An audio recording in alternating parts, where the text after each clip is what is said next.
Hello and good evening. We were ascending! Yeah. Johnny and Storyteller are very jazzed about this, I can tell. This Of is course. this is the best and worst scenario in the entire book. Indeed. Depending it on goes if back you and win forth. or not, I'd say. And when I was going through a scenario, you've played Elite Beat Agents before, right? This level, where this song plays in the background, was on my mind the entire time. And I might end up playing it again a second time. But what's the name of this game? Causing chaos in the face of tyranny.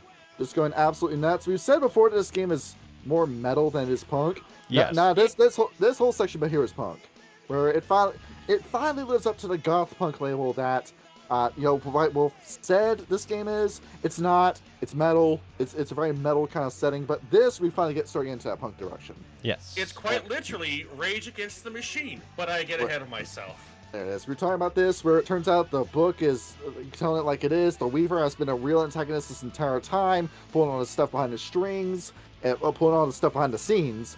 And the Worm is partially to blame and partially the victim for all this, but it wouldn't have happened if it wasn't for the Weaver. And now you finally get to put that BHBIC in her place. It feels good sticking it to the man, doesn't it? To the witch queen, the wife queen. You get to show her what for once and for all. That's the name of the game here. Just cause chaos, and that you're all going to die at the end, but you're not going down without a fight. Exactly. Yes. The Worm did nothing wrong, and we're going to tell the Weaver to get back in the kitchen and make us a sandwich. Now, now, the Drag Worm, on the other hand, the Drag Worm can die, and it does in this scenario. Yeah. And I also want to know what's dead? Kyle, the Stargazers. Before this whole scenario even goes off, the Stargazers only get mentioned in this whole section once, and it's in a past tense version too. So I'm guessing the Stargazers just Jonestown themselves before this entire scenario started. Oh, what? They just kind of fall off the face of the earth? Well, they all just drank the Collateral flavored Kool-Aid and died. That's what happened. That does not surprise me in the slightest. And now, then, with the Ammon Gammon route, that would have been a more interesting route because, hey, they just got out of Dodge and left. And that could have been a thing. But no. Rest in pizza. Yeah, rest in pizza. And so we got this excellent Hoobastank cover of the song, and now it's fading out because they didn't do the whole song. Close enough. And there we go. There it is. It's enough to be your ringtone, and that's it. I don't know. It's quite a bit longer than a ringtone. Yeah. It is a ringtone.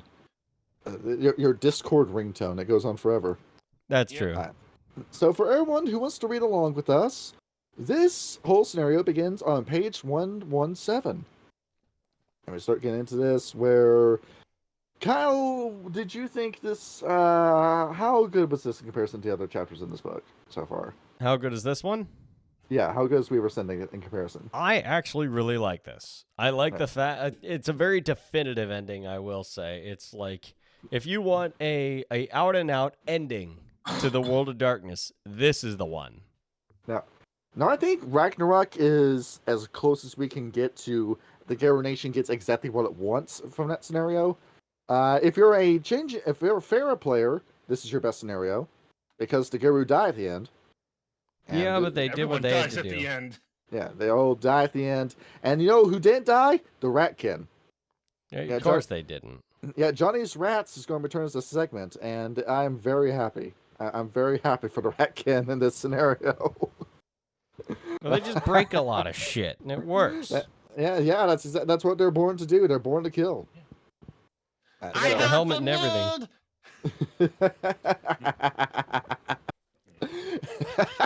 What? Johnny tells me to stab shake. Don't kill rise. With the past two scenarios, you know how we had this whole volcanoes erupting, world economy crashing kind of shit going on. That doesn't happen at the beginning of Weaver Sending. It doesn't happen. It starts off a lot more quiet in comparison. Now, you're on a 6-week deadline in this scenario to get this done. But, we don't have a half-destroyed planet already by the time this starts. And how do we know this stuff didn't happen? Because Japan still exists. If the other stuff that happened in chapters 2 and 3 happened before this, we would not have a Japan to worry about. So that's the big difference here. Yes, things happen a lot more insidiously in this scenario. Yeah, it's the slow burn apocalypse. Did you ever see what's the movie? Invasion of the Body Snatchers? I saw the end of it. That's the whole thing right there. The good one, the 80s version, where people start getting replaced on the side of the road and on the streets, and you just don't notice it. That kind of apocalypse. By the time that you do notice the apocalypse is happening, you're too far behind schedule to stop it. You just can't do it. Yep. So going into this, how does this scenario start? With the kidnapping of a 5-year-old child. That's how it starts. Yes. Yes. The Jeffrey Epstein beginning. Not just any child, however. The perfect metis. Yes. Yeah. Where you know it's like there's a theme of like little boys in these Times of Judgment books, how they tend to be super important. Where it's Solot's reincarnation in vampire, and it's the perfect metis in this. And I'm a little bit hazy about what's in Ascension, but I'm pretty sure it comes back in some sort of way. Probably. I got a feeling. We have our mage guy in the call with us today. Yep. Then So again, I've not yet read through the Ascension book, but it has on my wish list. Yeah, I've gone through one of their scenarios, and that's it. It's the one with the Marauders. But with the perfect metis, he gets kidnapped by a character that we don't learn about until later on. His name is Adrian Carver. He is a very important Fructoid that we will not talk about until almost the end of the video. And that's all we have to say about that section, though. Yeah, it doesn't really come up a whole lot in the book. He does not. And even then, it's like an just in case you fuck up, use this character kind of deal. Exactly. He's your Deus Ex to the plot. So do you guys remember back when we did the Weaver episode? I think it was during the Weaver episode, where we talked about a company called Shinszoui? Yes. Yes. Where they were basically Arasaka from Cyberpunk, if by another name. Ultimately. Pretty much, yeah. Yep. Is bomb the Arasaka Tower. I used to work for Doc Tyrell. It didn't end so well. And what happens with Shinszoui is that Pentex decides that they need mucho dinero because Pentex was made to fail apparently. And yeah, it's Pentex. So what happens is that Shinszoui starts undermining all these different Pentex companies in the background. There are 4 particular companies in it to keep in mind. Those being Consolidex, which is a bunch of American and European real estate, Indron Oil, so all over gas, Herculean Firearms, and Nostrum. Now, Kyle, if, say, we use an example today, Lockheed Martin, would you be comfortable if Japan or China owned that company? No, I would be imminently stocking up on ammunition and ready for the impending destruction of millions of people's lives. It sounds like a bad idea for a foreign country to own a company that makes weapons for another country. Yes. So there's a whole bunch of like corporate colonization going on in this book that kind of gets glossed over, you think. Where, Kyle, me and you played Killer 7. Indeed. This is the plot of Killer 7. Yes, it is. This is the exact same plot. And now that I dual boot Windows, guess what I can start playing again? Killer 7. You goddamn right. That and Vampire, I can play both of them. Your save file is right when the game gets hard too, and then Kyle, for your tip from playing that game, Mask the Smith basically becomes the main character from that point forward. Okay. Where just about every damn puzzle in the game involves him. So going down along with what goes on after Shinszoui buys those companies, there is an important Weaver spirit we need to talk about: Machine. Yes. What happened to Computer before this book started? To Computer? Yeah, Computer with a capital C.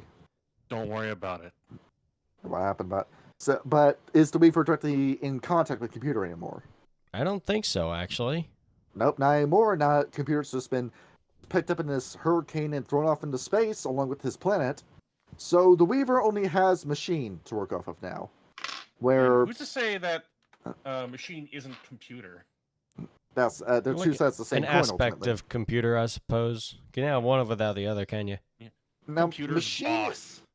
isn't necessarily Machine Messiah. He's the above him. If Machine Messiah is Jesus, Machine is God, and then Weaver is the God above the God, so to speak. If you want to get a little bit manager. Where the whole shtick behind Machine is if Computer was the cold, calculating superego of the Weaver, Machine is the impulsive side of the Weaver. It is all of the Weaver's short-term decision-making made manifest. It only exists to perpetuate and extend itself So it does, where it begins to, once Shinszoui makes these purchases, rapidly industrialize itself and start doubling, tripling, quadrupling all production. Now, for a guy that works for a company that is partially owned by Japan, as it turns out, yes, that is the Japanese mindset. We don't give a fuck how you get these numbers up. We just want to get the numbers up. You gotta love this kind of business model. But unlike working in Japan, American employees don't get to sleep on the job the way that Japanese people do. Yeah. It's Now, as great as it is. I don't really see any Americans dying from overwork.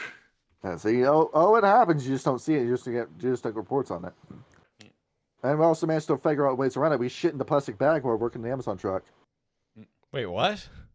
That's the whole thing. Kyle, I told you I worked for Amazon for 2 months. Yeah. Before I finally had to galve it. That's the only job I ever no called no showed on. That's really? the only job. Yes, because Cal, that whole like peeing in bottles shit, that's real. You are timed 2 minutes to go in and out of the bathroom. If you shit, they fire you. Honestly, I'm not kidding you. You know, that does sound like some Jeff Bezos bullshit. And what happens is that the little like Niagara bottles that they give you to work, people piss in those and then put those in the mail bags to hide them. So that explains the smell when the Amazon truck comes by.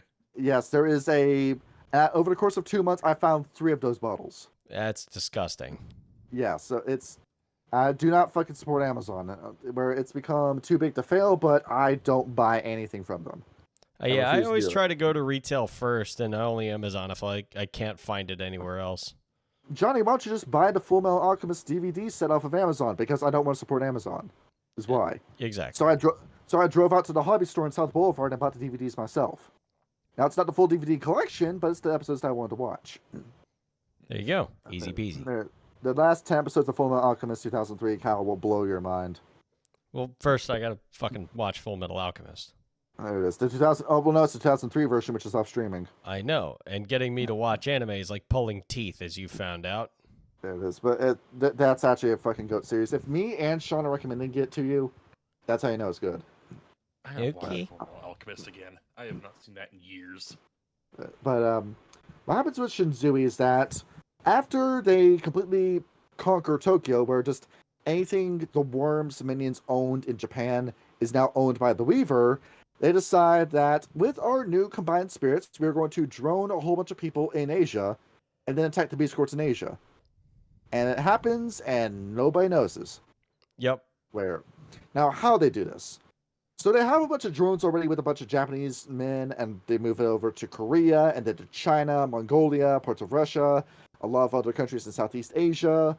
And with these new spirits, with all these drones being made, the Weaver's spirits start getting antsy, where all these pattern spiders start moving around, shittering, all the geomids start moving around at high speeds, Weaver war spirits start popping up in the open, and the Garo Nation says, oh, hold on, something's wrong. Something's wrong here. We don't know what it is, but there's something to be nervous about. What is going on with the Weaver? And they start getting a little bit paranoid about this. And what is the name of the Chinese branch of the Cross Workers called again? Oh, the Bully Joshihei. Yes. Yeah, that's why I couldn't remember that. So what happens is that either forcibly or insidiously, the drone teams start going around to all the Bully Joshihei cairns. Now, this book finally details out what a first team of the Weaver would look like. You know, the first team, a lot of those who have been left behind after the Weaver bought Pentex, they would now be employed by the Weaver. It would be defemorized, or well, you can't really defemorize. Those guys would just be put in a wood chipper and then turn into mush and then fed to sea creatures. No, if you weren't fully corrupted, you are now droned. And we now have an idea of what a drone first team looks like. It is 4 soldiers, 1 cleanup guy, and one guy called a bricklayer. What is the bricklayer's job? To stand in place, chant, and make the gauntlet as thick as it can until it reaches difficulty 10 to cross. That honestly sounds like the Weaver is forcefully awakening people into mages and turning them into like anti-dream speakers to thicken the gauntlet. Basically, he goes yeah. in, awakens you, and then immediately forces you into quiet of the pattern variety. That's what happens. 9 Mystic Traditions on the sidelines. That's not very cash money of you. Oh yeah. Exactly. Yeah, It's basically a team of mystical RoboCop, basically. It is the NPC meme brought to its logical conclusion. Except deadlier. All these guys go, haha, funny Trump thing, and then they shoot you. Orange man bad. You get hunted by bad. 6 Stephen Colberts come to kill you. Oh, Jesus Dear God. Christ, that'd be terrifying. Well, it'd be worse. Quick! They're gonna waste all our money! What'd be worse, 6 Stephen Colberts or 6 Bill Maher's? Either way, it'd be a fate worse than death. Yeah. They all come out of the sidelines just dancing to the vaccine song. Oh, Jesus Christ. I thought of a worse one. 6 Stephen Colberts or 6 Owen Schroyers. Oh. Stop it, Johnny! You're scaring me! But I'm in an NPC contest and against Owen Schroyer. Yeah, that's basically what you'd be up against. Jesus Christ, that is horrendous. So just the most boring, I think of one thing rent-free people, and they're coming after you to kill you. Oh my God. Late night talk show hosts have been here. How do you know? All the Fae are dead. If they don't, if they don't bore you to death, they then shoot you. Now that you said Storyteller, that's a good point. All the changes will be dead. Yeah. Yeah. No dreaming. This is No like idea. the worst possible scenario for the changelings. Is. Kyle, turn Storyteller down just by like 5%. Yeah, I gotta hang on. Storyteller, don't touch anything on your end. Everything's fine. Yep. Okay. And don't feel offense for that. We're not trying to be like. This is just for audio balancing. I got you. Yeah. He's talking too much. I'm sick of his voice. Quick, mute him. No, it's just the gain in his microphone's really high. Yes. Yeah, I need to like mess with this thing a bit. Post Yeah, over. don't worry about it for now. But yeah, I've got you good. I've got you turned down for now. And so with all this stuff, we got drones going around. We'll leave behind a little package in a Bully Johise cairn that has the one song playing on a loop on it. And then what happens? Basically drones all of the glasswalkers in that cairn. Every single glassworker in China, in Japan, Korea, Southeast Asia, parts of Russia, going into Central Asia, going into Indonesia and the Philippines, every single one of them gets droned. There's a handful of glassworkers who survive, but every named Bully Johise instantly weavered. I was about to say wormed. I had to stop myself from saying that. Well, we're so used to talking about it. Yeah. Yeah, usually it's the worms stirring shit, but now this is the weaver's time. And because it's the one song, it's playing at a frequency so low you don't realize it's happening to you. You I guys imagine just it's like the high frequency whine you hear. We're just like, yeah, when you have tinnitus. Yeah. When you go into a gas station, they didn't change the batteries in their smoke alarm. Oh my God, yeah. There was a Dunkin' Donuts near me where that was the case. I would go in there every morning and just beep, and it was really loud. I wonder what that is. I better do nothing about it. Yeah, it's kind of ridiculous. And so with this going on, we have like DNA gets brought up as a company, but they don't come in until later. So after all the Bully Johise are corrupted, now's the time to spread them out. The first target, the Mother of Peach Tree's cairn, that gets destroyed, and I'm assuming they kill every Stargazer with them if they didn't kill themselves. And along with it, what else was the Pentex up to besides making Fomori? What's up? Certain project called Project Odyssey. Yeah. Oh no. So basically, the Weaver doxes every single Geru with that. Where if you're trying to run from the Weaver, it's not going to work because if you live in any urban environment, they now know where you are. Where every Psyker, Imperium sanctioned Psyker that the Worm was making, the Weaver now owns and is using them to identify and locate every single Geru in existence. And with that psychic network, they know where you are. There's no escaping it. It is almost as if every Malkavian got their shit together and then started turning on every other clan. That's never gonna happen. Let's be real. It's not going to. Yeah, the Malkavians are never going to take their meds because if they did, imagine how much they could accomplish. Of course. Well, it's not how much they would accomplish. Wouldn't that fuck up their powers? It would, but they always talk to each other. Yeah, but let's be real. There's not enough Ritalin on the planet to do There's that. not Not enough. even halfway. A Malkavian with coke jaw is going around with that. Oh, There's God. there's one cool visual in this where they bring up this character called Emperor Raiden, which is a bully Shohige that agrees to having every one of his organs, every one of his muscles, and every bone in his body replaced with cybernetics. Yeah, he becomes basically the TX of the Glasswalkers. He becomes Adam Smasher Kyle. Where Kyle, do you know who his character is? I do not. Okay, let's have Kyle's live reaction to this. Now I'm excited for this. Kyle, this is what he looks like. Is this Take a look at that. wait, what the fuck is this from? Cyberpunk 2077. I have that game. I still have not played it. Oh my god, I gotta get my shit Holy together. shit! He shows up at like the first act. I Yeah, haven't he's- played it. It's Yeah, sitting yeah, on my he- Steam he- list. It has He 0 owns hours it, but he hasn't played. played it yet. Dog, Now- I've been trying to play Baldur's Gate because there's so much peer pressure to play Baldur's Gate right now. Now, Kyle, how much humanity do you think this guy has? None. No, exactly. He's not wearing armor. He is the armor. Yep, He is what you would call going full Borg. he There's- really there's- has. There's one scene too where you haven't watched Edge Runners. There's a scene where, okay, partial spoiler to everybody. Skip ahead a minute if you don't want to spoil it for you. Maine dies in episode 6, Okay. and he dies in an explosion, and that explosion happens in slow motion. Now you notice when he explodes, there's not a single drop of blood or piece of meat that comes off of his body. Because he's just a machine. Yeah, he's that heavily augmented, and he's lost that much humanity. In fact, So that's it's what probably happens. not even suggested that skin part on top is even real. He's most likely just a brain in a jar piloting that body. Yep. That's all it was. And that's what you're going up against. You're going up against a cyber psycho bully Shohige in this book. That's a guy that can fight. So have fun with that. So if now wanna you have have boss you have fight. basically you have the fucking tyrant from you have Mr. X from Resident Evil 2 following you the whole time. And this man It's is going Mr. X mixed with a T-800. and he's going into cairns by himself and killing every single werewolf in those cairns.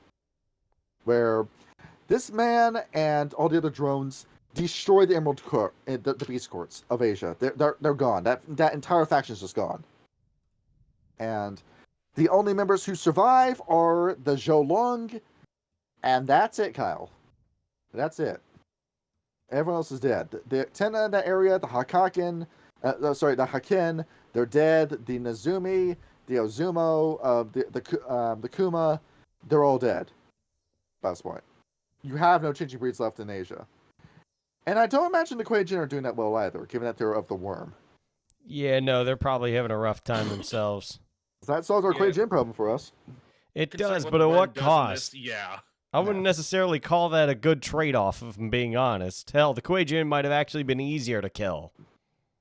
And given how many bodhisattvas existed too, that would have been a hell of a problem.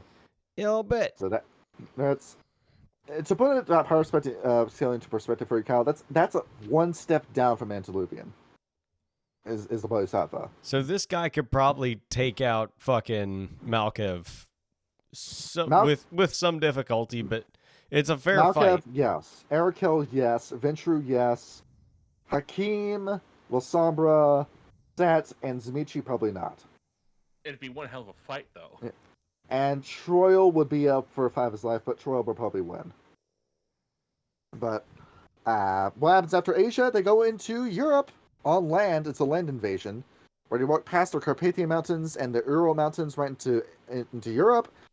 And how many tribes bite the bullet during this point? If I remember Fianna get correctly, wiped. couple. Yeah. The Black Sorry, Furies, I think, put up a fight, but also get wiped. See, to go Silver step by Fangs get wiped. Shadow Lords manage to negotiate and then get wiped. No, I remember the Shadow Lords make it out alive. Where Yeah. to take it step by step, the Glassworkers in Europe are the first target, where they are very quickly identified, and just about every Glassworker either gets killed or droned during this time. Only 2% of Glassworkers escape during this time. And they only escape because they flee to America, and that's the only reason why they survive. Because after all, Ananasi and its glass workers, you're doxxed, there's no way you can hide your cairn. After that, they move over to Silverfangs, and this is fresh off the death of Jonas Albrecht, and Zizek should be dead as well. The book says you can use Zizek if you want, but we're not going to, because let her die the death she deserves. Just let her die. Just let me die. The Silverfangs are very quickly wiped out as number 2 on the list. Only 2 houses are left, is Blood Red Crest and House Wormfoe. And every European house of the Silverfangs is dead. So Tamaraz Tavarovich is dead, Arkady Iceclaw is dead, every single named, basically every named Silverfang is dead by this point. So that puts into perspective just how deadly these guys are, right? And when they get their shit together, the fucking Silverfangs are actually kind of scary. So they managed to get them while they're confused about the Glassworkers suddenly disappearing off the face of the earth. And now keep in mind, Kyle, with the Blood Red Crest, that's in India. Yes. You're surrounded on all sides by drones in that case. Oh, yeah. And because the Weaver has been strengthening the gauntlet this entire time, you have no moon bridge to escape. You're just kind of stuck. So, yeah, during that point, it is a game of survival mode, where you have to survive for 6 weeks until the situation solves itself. So that can be a chronicle in and of itself right there. Yep. Where you are playing a bunch of Silverfangs in India, and you have your friends with you, and it's just survive for 6 weeks. Yep. It's basically look outside, but for a much longer period of time. 4 times the length. Oh, yeah. And House Wormfoe, of course, has all the right decisions, except when it comes to Jacob Morningkill. Until then. But when that man's not involved, you actually are pretty competent. Yep. Funny, the Fianna, every single Fianna in Ireland is dead. Yep, they just get killed. Yeah.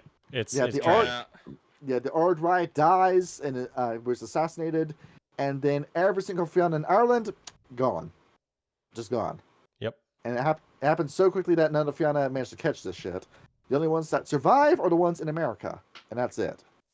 Because, as we know, they only live in 2 other areas besides this. It is America and, ironically enough, Australia. Yep. As it turns out, Australia has a pretty dense Fianna population. Well, that's because a lot of folks that were imprisoned back in the day, during colonization era were Irish, so they sent them to Australia. The Gaffingers actually do pretty well for themselves during this part. Yeah, they're chilling. Yes, they don't give a fuck. But they suffer a ton of losses at the start, but eventually they begin to figure out how to fight a Terminator, and they bring out the big guns. Because they say, if everyone's getting droned, how many of you are actually humans, and do we actually need to worry about the Veil now? So we start to bring out the very cool fetishes, Kyle. Oh yeah, like Thor's hammer Mjolnir, or the spear that we stole off of Odin's dead body, and we get to stab. And we finally get to use the spear, Kyle.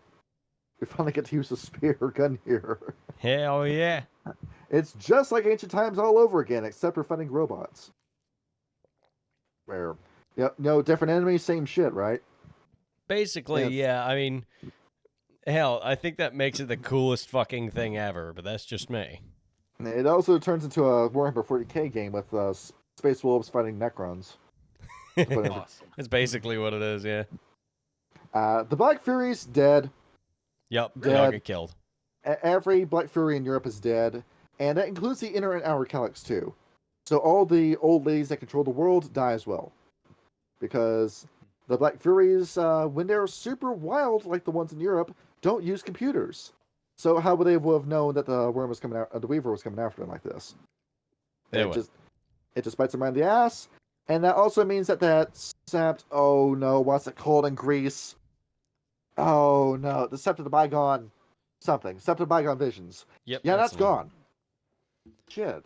They're just incredibly efficient at just like nailing Cairn after Cairn. Oh yeah, the important ones too. Oh yeah. Where what the Weaver's doing is that she's going after the biggest targets first, and then she's just trickling down after that. And as it turns out, it's actually a very successful strategy. And the Shadow Lords, now, Kyle, you caught what the little detail in their section was, right? I mean, it was interesting what they said because they were like, oh, they held their own for a while, but then eventually they sort of were spread too thin where they really couldn't do anything. Now they do manage to hold out in numbers in Europe, and this is why, Kyle, the Zamichi. Oh yeah, the Zamichi are scary. Well, as it turns out, as they're causing the Carpathians to hunt down the Shadow Lords, they run into the Zamichi. And the Weaver is so disgusted through seeing through her drone's eyes what the Zamichi are, that she changes plans and decides that no, Clan Zamichi needs to die today. Is what the mission gets changed to. So while they're fighting the Zamichi and are Vazd, these Shadow Lords then pop up, backstab the drones, and then keep moving on until, ironically enough, them and the Gavimra survive. Yeah. And it's their old ancient enemy, the Zamichi, is the reason why they survived. Now, yeah, you were saying? Yeah, they survived because the Weaver pretty much sees the Zamichi as a bigger threat that needs to die. So it's by their ancient enemies dying that they survive. So honestly, it's a great day to be a Shadow Lord. It is. It also says that the Zamichi and the Shadow Lords are not friends during this whole section. No. They're not friends. But they both acknowledge that the Weaver and the drones are a bigger threat. Now, do the Zamichi actually know what the Weaver is by name? The old ones, yes. So like Clan Bradovich, for example, they would know this. But the new Zamichi, like the new clan, your average degenerate Sabat Zamichi, they don't know what you're talking about. But they know what it is. They don't have a name for it, but they know something's wrong involving it. Why are all these talk show hosts attacking us? This is getting annoying. And on top of that, they're immune to vicissitude. Oh, If you try using it on a drone, it doesn't work. So there's something deeply wrong with these people. And wait, that's not supposed to happen. It's not. As it turns out, you're trying to flesh bend metal where it used to be skin. They're like, wait a minute, he was supposed to turn into chunky salsa when I hit him. Why didn't he? Oh, that's motor oil. Okay. Storyteller, do you watch Jujutsu Kaisen? I've actually just started that since I picked up this new RPG, Kane. So I've been looking into it, yeah.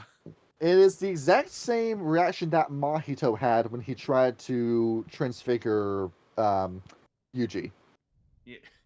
It's that same reaction. Where, what the fuck, this works on everyone else but doesn't work on you? Now tell me why. I transform you. You can't. I'm immune to it.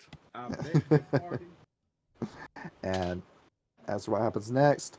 The Hidden Tribes, where it's called a section because, as it turns out, the American guru are actually pretty good at hiding in plain sight. Yep. A lot of cities. So the Scepter Green falls, and they just let it fall. The Bonars do, because the Bonars have a strategy.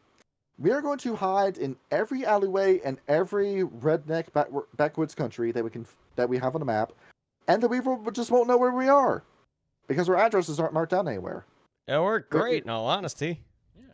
Where they start sheltering in all these other werewolves that are beginning to die off to these drone attacks, where they let their seps burn by design, and then just flee to the cairns, like their obscure rank 1 cairns. And they open up the cardboard mansions, they set up all the cardboard boxes, climb inside. It's much roomier than you think it is. And everybody is very thankful that the Bonars are there, even if some are still like, oh, these fucking Bonar dogs. And like, yeah, but you got a safe place to stay, don't you? Your tail's dry, isn't it? They walk over to you, they say, would you like some tap water? We got right out of the garden hose. I mean, hey, that's how you do it. Folks. Y'all want some moonshine? It'll make you go blind. It only makes you go blind if you make it wrong. I prefer to make it right. You also put cow shit in it to make it taste better. That is not true. And I don't drink, so I wouldn't know. Now, who else is doing this? The Children Guy is also doing it as well. Yep. Where, once again, this is the hippie werewolf. So they're all hiding in their New York and Los Angeles apartments, where somehow, some way, the Weaver just doesn't have these guys on record. So they're just hiding with their kinfolk, and they're fine. And you're going to imagine it's a pretty crowded studio apartment. Oh, yeah, very. Too. But they don't mind. It's cozy to them. It's a lot of air mattresses that are going to have to blow up. It's basically the set of El Estanque. The set of is what? what- I told you about El Stenke last Oh episode, yeah, right? that fucking Jesus Christ. See, but I also like to take this moment to say, fuck Sam Hyde. The man is actually is a Nazi, and he's been dog whistling this entire time. Where Cool, good to Kyle know. the man had Nick Fuentes on his show, and he just let him say whatever he wanted to. Yeah, it doesn't surprise me. Like, Well, it was a I was little being, surprising, but at the same time, like, oh well. I didn't like, watch. I was starting to like think. I was watching this content recently. I'm thinking, you're taking a few swings below the belt for this group specifically. Is there something going on here, Sam? As it turns out, yeah, there was. Yep. Whereas it turns out you weren't joking. You actually did hate Jews the entire time. Not So, exactly a niche kind of belief these days. do not support fish tank. Support Ellis Stenke instead. God damn it. Fuck this Sam Hyde is, but he's got some serious crazy eyes. Yeah, I'm actually really enjoying Ellis Stenke. It's in these like fucking like third world Latin America countries. They just do whatever the fuck they want. And back to the topic at hand. Shinszoui is also having a really hard time hunting down red talons. Yep. The red talons don't internet. have an address to track down. Where we're going to find out where our red talon friend is. He's on tree that I pissed on. That's to the left of the other tree. Do you know where that is? I couldn't tell you, boss man. I'm looking at this. They also have a map. It's just a child's drawing of two trees and a line pointing to an X. Okay. I mean, for Red Talon, that's pretty good. So they probably killed the guy who made that map. So More than likely, yes. Let's see. I'm looking this up. See the time machine map. Yeah, okay, yeah. I found it. I found the picture I'm looking for. So yeah, they're trying to find. This is the Weaver trying to find where the red talons are in this picture. Oh yeah.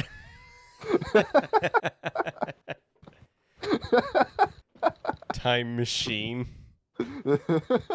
Ah, hell yeah. So the red talons are actually doing pretty well in this scenario. Yep. Ironic, right? Now, Kyle, yeah. Now, Kyle, let this sink in. There are more red talons than there are Fianna. That makes my chest hurt a bit, but don't worry about it. And well, so Sunstrider's up to mandatory overtime. yeah, What- there is what- no break times for them. Would you have to work a 24-hour shift? It sounds rather exhausting, but if the world's ending, you don't have much of a choice now, do you? Where the Sunstriders are, for some reason, super active in America specifically, where they go to the Red Talon or Bonar or Cho, the guy hideout, they get the letter, and then it's right back off to the races. So they run across America, deliver the letter, you head right back with the other letter. There is no computer communication during this time, especially because who controls that? The Weaver? She's always controlled it. So you have to use the Sunstriders for this part. Yep. A postman's job is never finished. We're back to the old days of snail mail. These And things that would happen. also My ass. It's the Silent Striders. Those guys are faster than any mailman on the planet. And the drones can't catch them either because these guys can run. Dan did the math, 120 miles an hour. Jesus. Yeah, that Fucking Sonic very the very Hedgehog. very An fast entire doggo. tribe of Usain Bolt werewolves. Yes. And who else is next? What about the Native American tribes? Well, the Actina are actually doing a very unconventional strategy, Kyle. Where, the Reaver, the drones are invading our cairns. Here, hand me that Bane that we sealed in this deck. So they're snapping the Bane Tinder fetishes in half and throwing them in the middle of the drones, and they just let the Bane do its job. Yep. And then when it's done doing that, we reseal the Bane, put it back in the Pokeball, and then put it off on the shelf and use it next time that happens. I mean, it works, is- doesn't it? Is a very risky strategy where one of these Actina is going to get demonically possessed doing this. But if you want to have the worm fight the Weaver, then be our guest. And as it turns out, this is actually some pretty clever foreshadowing, in all honesty. Yep. This is a very good use of Chekhov's gun.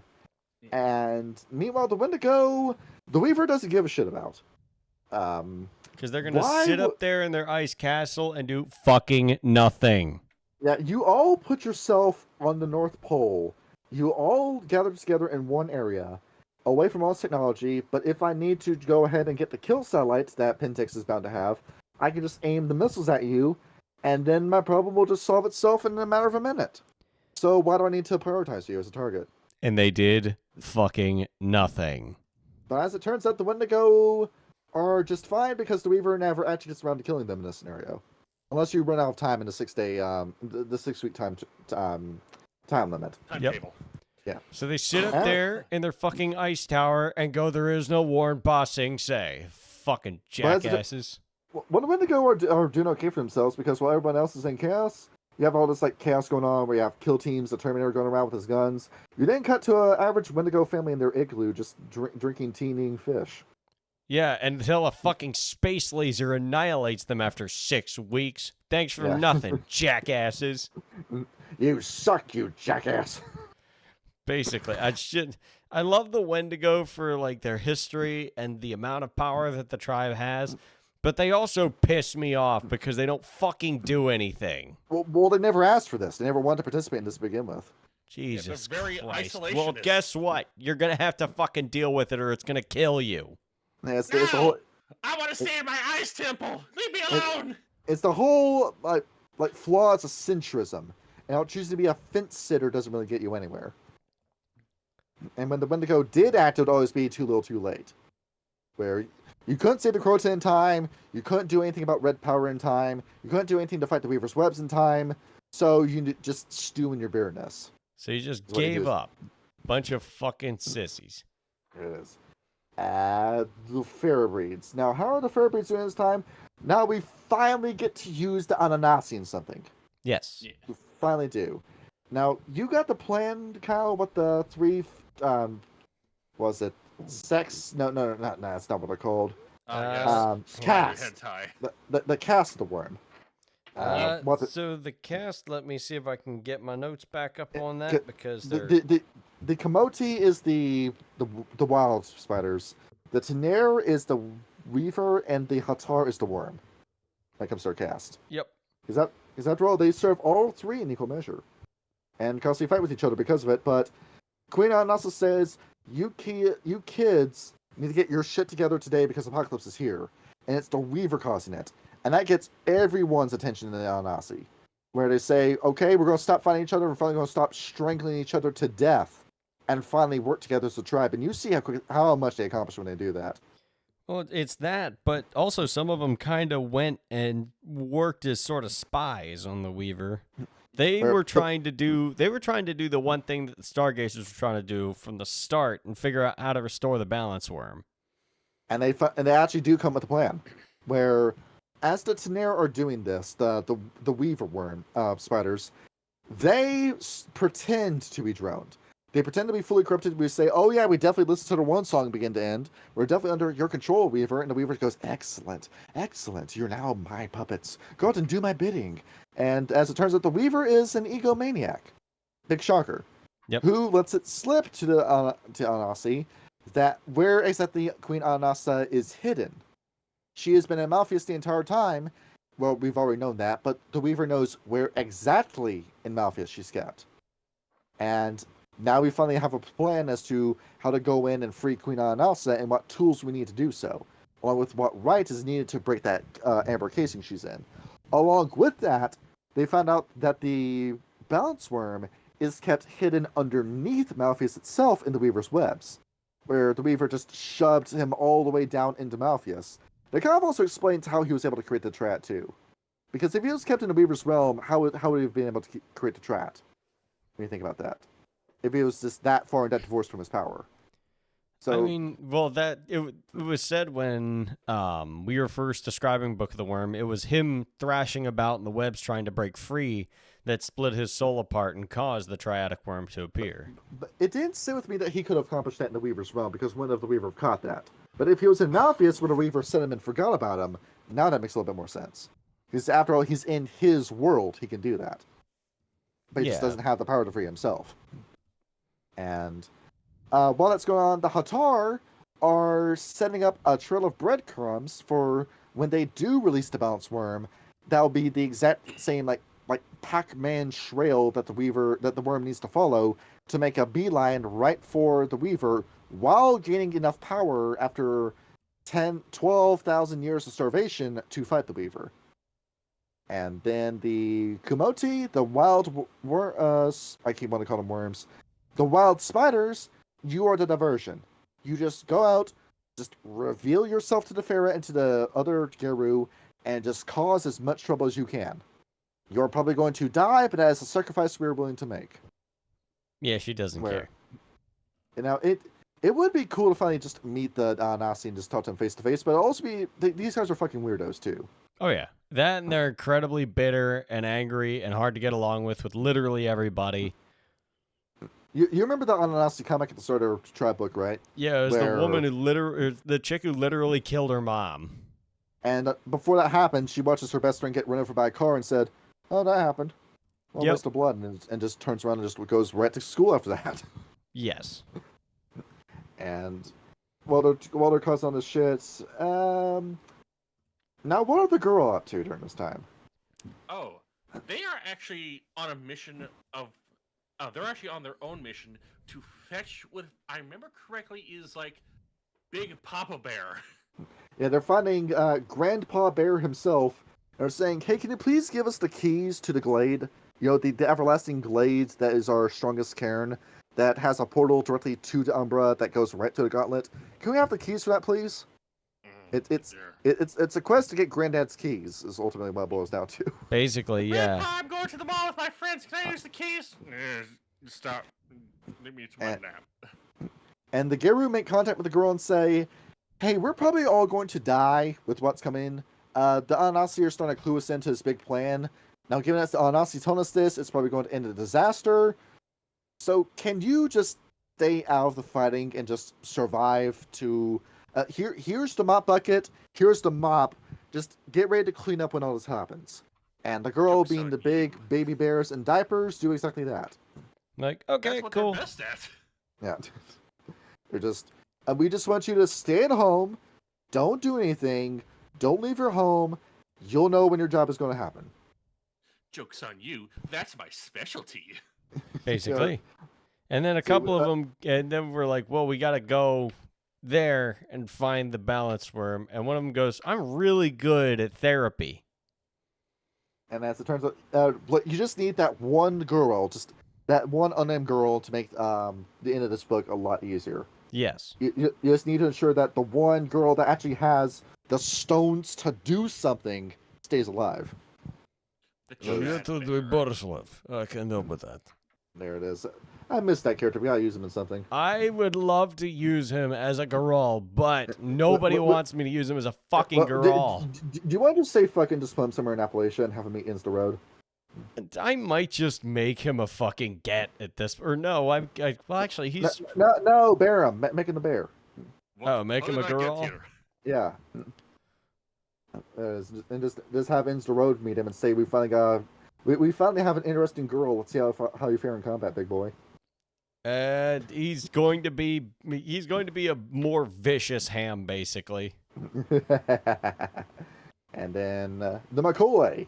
Well, we're going to talk about them a little bit more later in the book, but I did not like the book that Peter Ward was in. I don't remember what it was called, but it was this book where it was this Glassworker character, Peter Ward. Eden likes this character, but he's such a Mary Sue. He's such a goody little two shoes that I couldn't finish the book because of it. And what was this? It's this. They actually bring up a novel where the events of a novel come back into this book. Now, as for what this novel was called, I don't remember, and I don't care to remember because I'm not ever going to pick it up again. But basically, their friend Peter Ward of the Glassworkers dies. And apparently he was such an awesome guy, and definitely not some writer's self-insert, that the Macaulay are so moved by the knowledge that he's dead that they all collectively, as a breed, swear vengeance on the worm for his death specifically. Wow. That's just lazy writing. I'm getting some very strong Caldor Drago vibes from this. Where behold, I'm going to write myself as the most important character in the Grey Knights in 40k. This kind of energy. That's a very impressive beard you have. I too have a beard. It's full of tiny men.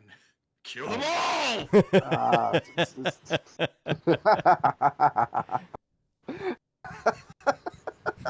don't know why. And- Storyteller just drops the dumbest lines, but they're still funny.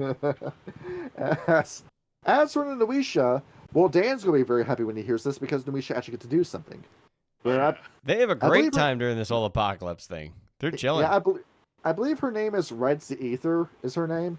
Yes. Where Old Man Mayskin still dies, but he still gives the orders to the rest of the 99 other Noisha, and Noisha number 99, Rides the Ether, becomes the next Joseph Coyote, where she says, "Oh, you want a road to Malfeas? Say no more. Here's the map for it." And that passes off to the Ananasi and to Garo Nation, where the Garo Nation don't know what to do with it yet, but Ananasi do. Where he said, "Thank you for giving us this map. We know the exact path that we need to go to the Malfeas, and we know the exact path we need to follow to send the Bounce Worm up to the Realm of the Weaver." So, behold, the playbook is done. We just need to get the Garo on our side. And what other changing breed is really eating well during this period? Is the return of my favorite segment of the show, Johnny's Rats. Oh yeah, the Ratkin have a lot to do in this one. Their Ratkin are getting exactly what they wanted. Exactly what they wanted is Oh, happening. fuck's sake. Story. Fucking Erratigan. Are you kidding me? I am not a rat. And he feeds the poor bastard to a cat. So what Yeah, happens? It's fucked up. What happens with the Ratkin is that they all look around and realize it's Impurgent Day, ladies and gentlemen. Every kid gets an AK-47 and endless ammo. Let's go and let's kill some people. That's what they do. Where you can imagine all the fun guerrilla warfare that's happening during this time. The engineers have all this technology that's Weaver-proof because it's made with chaos. Or just pure wild energy. And you just go out and just use it, and we have the gun that just has 4 barrels. They all fire at the same time, and it never runs out of ammo. And then who else is helping out? The Munchausen, who can see the future and the past, and have a very easy time passing through the Umbra.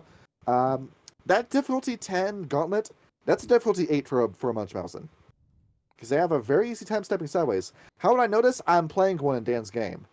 Very That's nice. And my character is batshit insane, and I love it. Well, it's a rat. Well, no, it's that he talks in the third person. He refers to himself as we, us, and our with every situation. He's convinced that he's the messiah of the Ratkin. So he's actually just insane. Yeah, but I'm going for albedo levels from Xenosaga, for anyone who knows that game. And you said Albedo, and I thought, oh no, he's playing the chick from Overlord. there's a fun scene I can send you from an old PS2 game that it's what I'm trying to do. But I digress. With the Beast Courts, well, there were no Beast Courts. They're fucking dead. Yep. Every man Some for himself then. Yes. And the only people that survived are the Bagheera, who team up with the House Bloodbred Crest and are trying to keep them alive and fingers crossed hope that something will come and save them. It probably won't, but hope is all you have at this point. Yep. There's no fate but what we make. And then we got a whole section called Spirit Matters, and this doesn't really boil down to anything in particular, so let's just skip that part. Now let's talk about Project Reaper. So, you remember our Goldful friends at DNA Developmental Neurogenics Amalgamated? Yeah, they're Pentex freaks that were trying to manipulate Garo genomes. Not even Pentex freak. They're their own thing. Oh, really? Yeah. And the fun thing about them, Kyle, is that you remember reading Book of the Weaver, that they were trying to cure changing breeds. Yes. They're trying to create a panacea that would just kill the gene seed inside of you and get rid of your ability to become a changing breed and father other changing breeds. Oh, That's what they're trying to do. I remember this part. So eugenic experiments. Yes. Yeah. But as it turns out, they're not going to get what they want. So instead, they go for Plan B, which is Project Reaper, which is World-ending super virus. Let's go, baby. the world-ending supervisor virus. Let me go ahead and get the soundbite ready.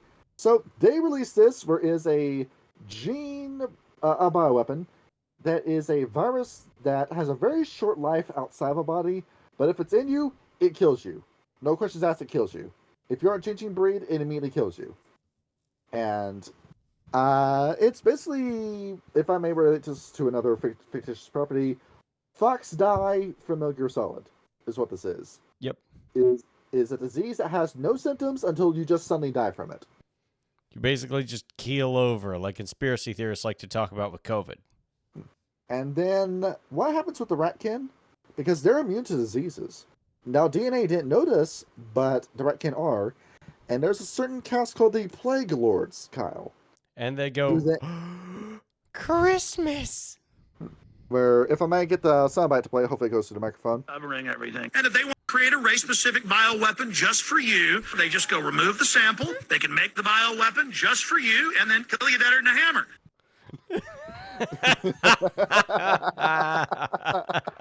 How does Alex Jones keep winding up on this channel? He fits the setting so well. He really does.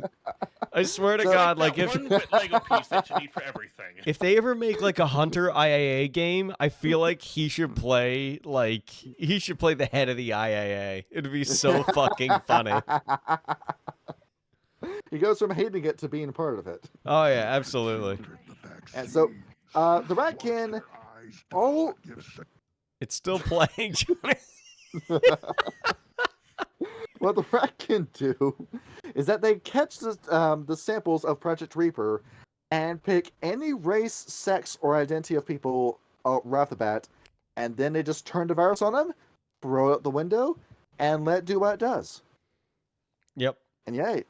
Throw So it it's out going the to go window. out, it's going to do its job and genocide whatever group of people you decide to kill that day. Well, I think the Ratkin are winning in this scenario. Yeah, they're having a great time. It's like, wow, we just get to kill whoever we want. Hell, we barely have to do anything. We're still On going top to of do that- it, but you know. On top of that, the Ratkin are bringing in other Guru refugees. Your condition for getting in, you must get on your hands and knees and suck the Ratkin's dick, either metaphorically or literally. And then you know every Ratkin is just in absolute rapture right now. Yep. They're getting exactly what they want. The Guru Nation is at their absolute weakest, and they're coming to us for help about it, and we get to make whatever stipulation we want for that help. Yep. Abandon hope, all ye who enter here. As for the next part, so after 14 days of chaos, there's actually written out like beat for beat story structure to this scenario in comparison to the other two that we've gone over. The Wheel of Toss Sept, or the Sept of Western Eye in San Francisco, or whatever one surviving Sept you choose. It could be the Sept of Waking Dream in Australia. Just pick a spot for all the Guru to meet in one area, or at least the ones that matter, or at least the ones that are going to be characters in your game. Or it can be at a fair location, like the Goro Crater with the Ajaba, or the Bagheera's Red Den Realm in India, or the Red Towns Cairns in Alaska, or actually, let's go for something crazy. The Bubastis Realm in Egypt. Really? That would be something fun to do, right? Yeah. Yeah. Because after I all, feel like it'd be hard to get the Silent Striders there, though. After all, if we're going to do anything with the Bubasti, now's our one and only chance to do so. Yes. As well. So they have this big meeting, and the Ananasi step forward and say, okay, we have a plan. We're going to release the Bounce Worm. And everyone says, what the fuck? That's your plan? But he said, no, hold on a minute. You don't have a choice. Because the Wild certainly isn't going to come to your rescue, because where's the Wild been in all this?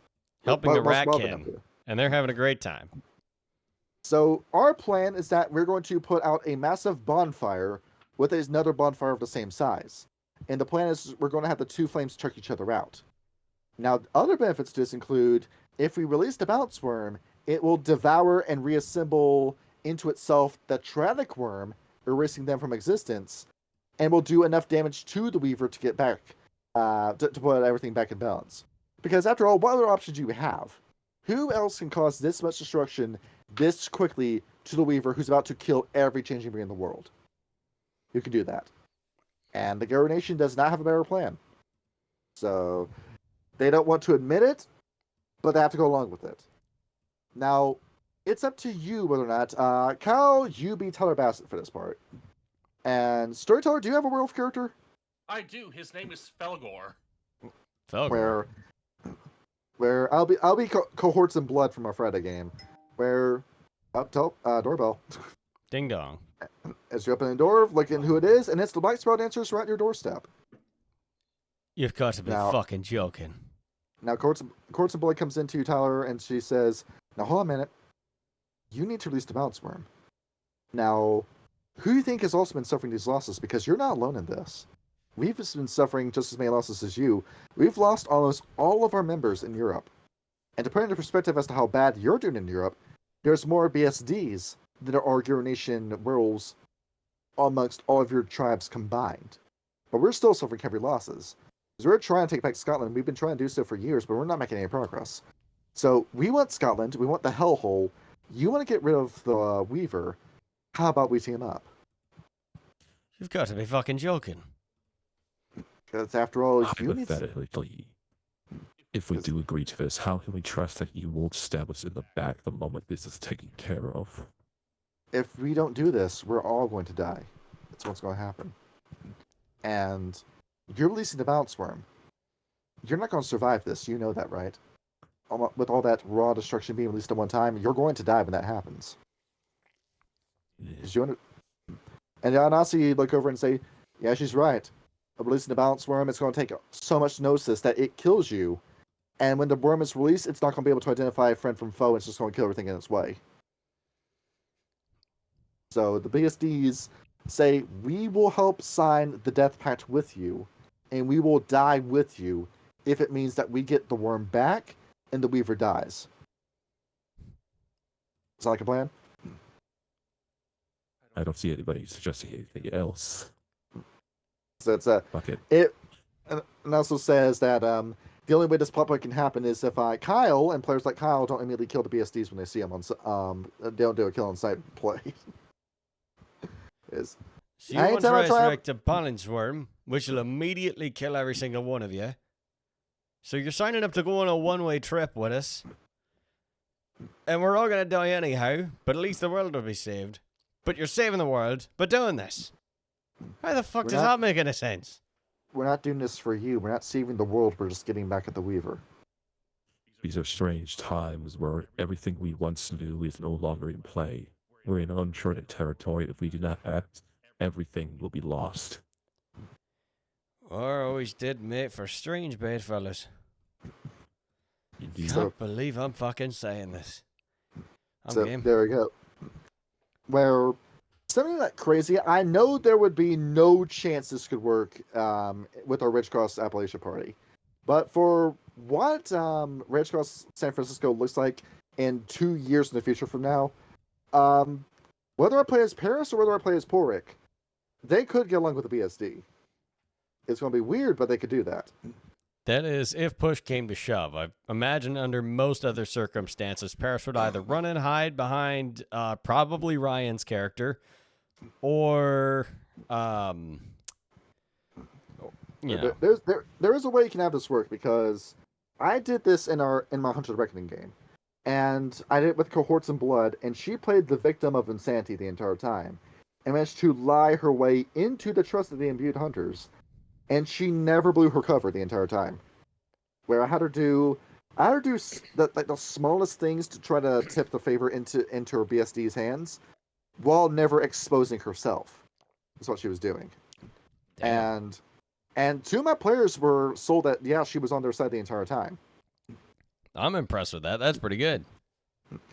And it was actually pretty fun, like having them work together, because there was one scene where Cohorts in Blood where she followed along with Brennan's character, and the two of them actually did a pretty good job with each other. Now, Cohorts in Blood was trying to get him killed by accident the entire time, while still helping him in combat.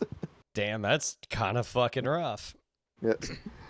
But to my surprise, he survived the encounter, and Cohorts in Blood just had a very awkwardly saved face and just dip out of there the minute she got the chance. Jesus. So yeah, you can do it. Yeah, you can do it. You can have an amicable Black Spell Dancer. And I tried doing that in my changing game too with Halloween. And did it work as well? Yeah, because he told him he was a Shadow Lord the entire time. That's even though funny. even though he had bat wings and a weird face that should have exposed him, none of the changelings knew what a BSD looked like. Oh yeah, I suppose that's circumstantial, so you had some advantage there. And he was a very fun character to play as. Playing as the evil French BSD was always a very fun character to use. I have to use him again in a future game. Oh, I am how you say the stereotypical Le French asshole. And now with the perfect metis. Now the BSDs, when they visit you, Adrian Carver has a 5-year-old boy under his arms. Okay, weird. But then, oh no, it turns out we recognize that boy. That's the perfect metis. What were you doing pulling up Peter Pan this entire time, you creep? Yeah, I would have some questions. Why don't you have a seat right here? There's a very unfortunate. You're ignorant. You're ignorant. He's just my friend. We're just friends. What were you looking for, a cupcake? I'm out here to pick up a cupcake. Oh my god. Jesus Christ, that was some shit, man. I don't care. I'm going to hell regardless. Oh god. And we broke Johnny. It's been a minute since we broke Johnny last. Holy shit. Adrian Carver comes in expecting. He said, "I thought we were serving cheese pizza at this party." My day is ruined, and I am ultimately disappointed. I think our first impression of this character is completely ruined. There's no way we can disassociate. Yeah, this no, now. we can't unfuck that up. Try to compose myself. Take a deep breath. So he comes in, and as it turns out, so if Zizek was still alive at this point, the BSDs fucking turned on her for being too close to the Triad. Yeah, she gets killed by her own countrymen. Just another day in the Farah. Or you can have the perfect menace do it. Where a 5-year-old boy kills the chosen green dragon. That's kind of impressive, I'm going to be honest. To be fair, that quote-unquote 5-year-old boy came out the womb fully grown, so make That must have been a will. bitch and a half. He's pulling a Benjamin Button. He's a metis. They kind of come out pretty chunky. I suppose that's fair, yeah. It's a 2-foot-tall baby. Imagine, but in Zero's pregnancy, given that she keeps the baby until the end of the campaign, how painful that birthing process is going to be. Oh my god, that's gonna be a nuts stamina roll. I'm gonna warn you right now. Yeah, unless I bleed. If I botch, I bleed to death. Basically, You better yeah. Get that healing factor ready, dude. And then my newborn baby eats my dead body. Just stands up like the Chad meme goes, wah. Yes. Wow. And Mother, I demand milk. so now we have the perfect mess on our side, and his creepy friend Adrian. They're definitely friends. And now with the Weavers, how are we going to manage to distract the Weaver enough to actually pull off this plan?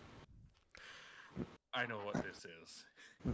It is. This is where the Sex Pistol starts playing in the back. Or no, I'm gonna say Fear. I Love Living in the City starts playing in the background. Yeah, this is where this song starts playing up in the background again.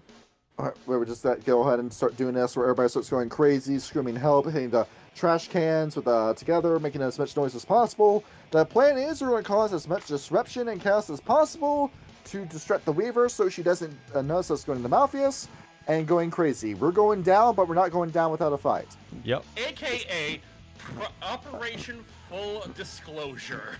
And that's enough of this song. I can turn the song off again. We're not playing a second time. Yes. Where, Operation Full Disclosure. Who do we throw under the bus to get at the Weaver? Vampires? Where, oh my god, with this plot point. I love this so much. So the Glassworkers, what few of them still survive, go into a broadcasting station with their good Ratkin friend Headcase. Who is Headcase, you ask? And why are we only bringing him up now? He is a product of Project Odyssey, where he said, what if we gave a Ratkin psychic powers and put him through the plot of Robot Chicken? No, I'm not even kidding you. He's been living the life of Robot Chicken. He's been strapped to a chair watching TV on a loop 24 hours a day, 7 days a week to train his psychic powers. That's a training regimen. It's like a song Subliminal by fucking Suicidal Tendencies. And that's what he's been doing. So with him and his powers of television, oh, by the way, he's immune to paradox. Oh, no. Well, he's a Ratkin. He's automatically immune to paradox. But the technocracy tries to shut him down with spells.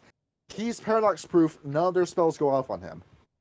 That's amazing. I love that.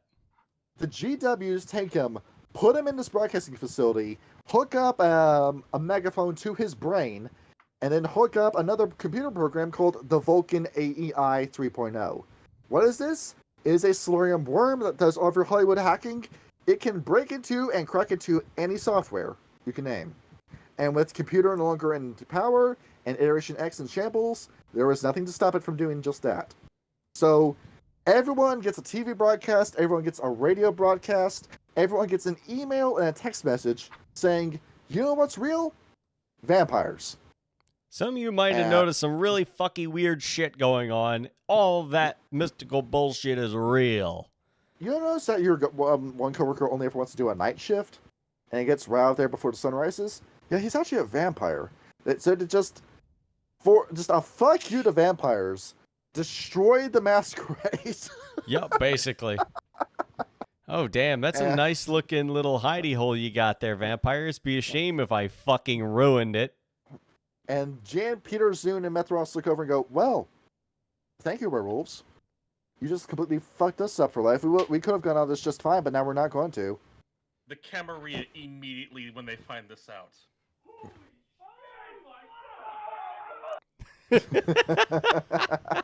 and every imbued hunter that hears that immediately picks up their gun, their knife, and they leave their house and never come back. They're like, oh, it's beginning to look a lot like Christmas. It's Doxmas. They just doxed every vampire. It is, and it worked great. There it is. Through the power of kiwi farms, we'll destroy the masquerade. Oh, and they also got like a Pentex in there as well. They unearthed a whole bunch of secrets they were doing, as well as their own werewolfy nature as well. So they also shatter the veil. So you don't have to worry about collateral damage anymore. Yep. Because after all, the werewolves don't expect to get out of this alive. Yeah. This is a zero-sum game right now. It's all or nothing. And I also say, hey, that Project Reaper virus that's killing you, DNA built that. Here's the docs. Do what you will with that address. Yep. Here's the document saying that this cavalcade of fucked individuals tried to kill everybody with a neurovirus or with a DNA virus. The docs specifically made for ethnic cleansing. Every single holiday you're getting the docs. and want to try cleanse a vampire in particular get screwed from this? I would say probably the Nosferatu, first of all. No, Nosferatu are fine because Nosferatu can escape any jam. Oh, yeah. And so probably the Ventru. Yeah, the Ventru. The Ventru? That's number one, the Ventru. And the Toreador? Not the Toreador. Oh. The Giovanni. Oh, the Giovanni. Yeah, I remember that. Okay, yeah. Definitely the Giovanni. Where it becomes very cool to hate Italian people. What would it be called? Anti-Guido? I guess so, yes. One of your friends might be gay. One of your friends might be trans. One of them might even be Italian. God.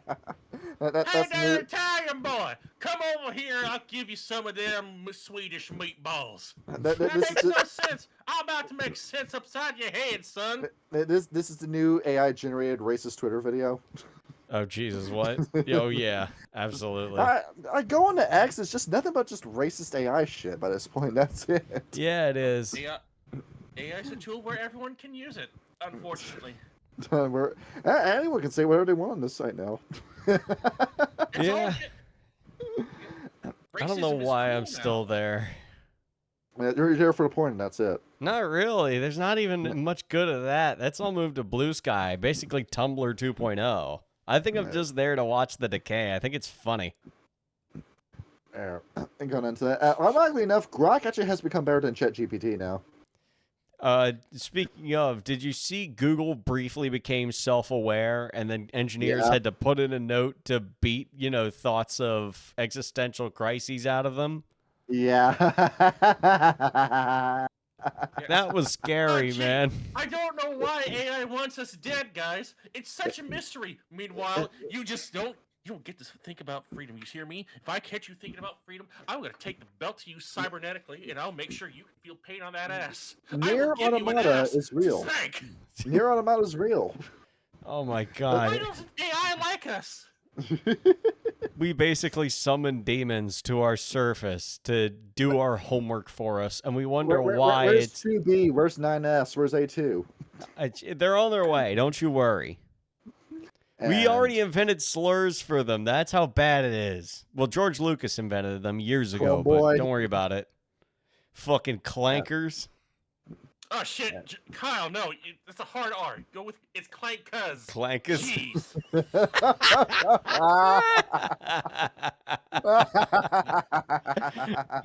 For a video about the apocalypse, we're all in a very happy, dappy, jovial mood, I can see. Because this is awesome. It's an action movie. It Wait is. till next week. I'm pretty sure it won't be all that jovial. Oh, Enjoy yeah. it while you can, folks.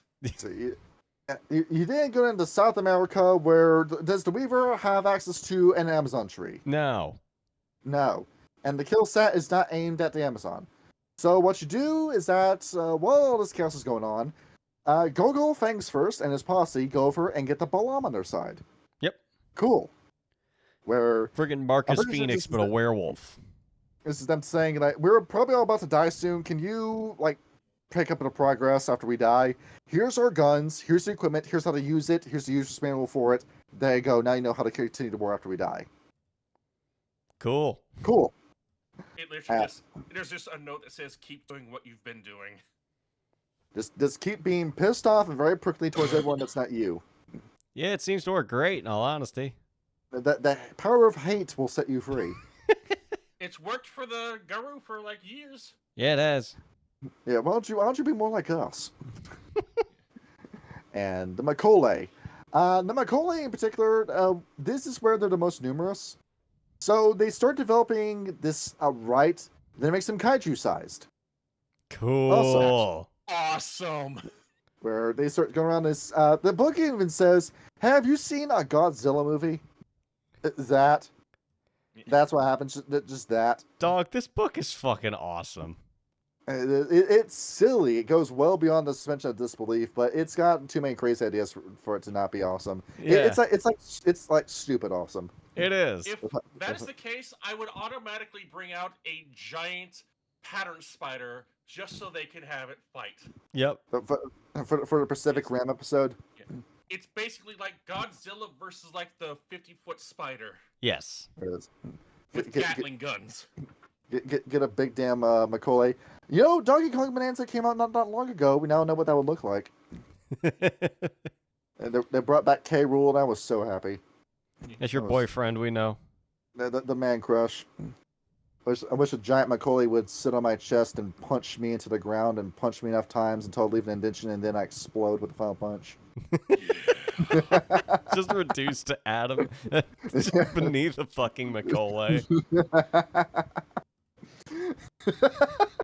Just got this big shit-eating grin on his face with no teeth. I fucking said out loud. In Europe. So the Shadow Lords are getting exactly what they wanted. Right? Kinda, yeah.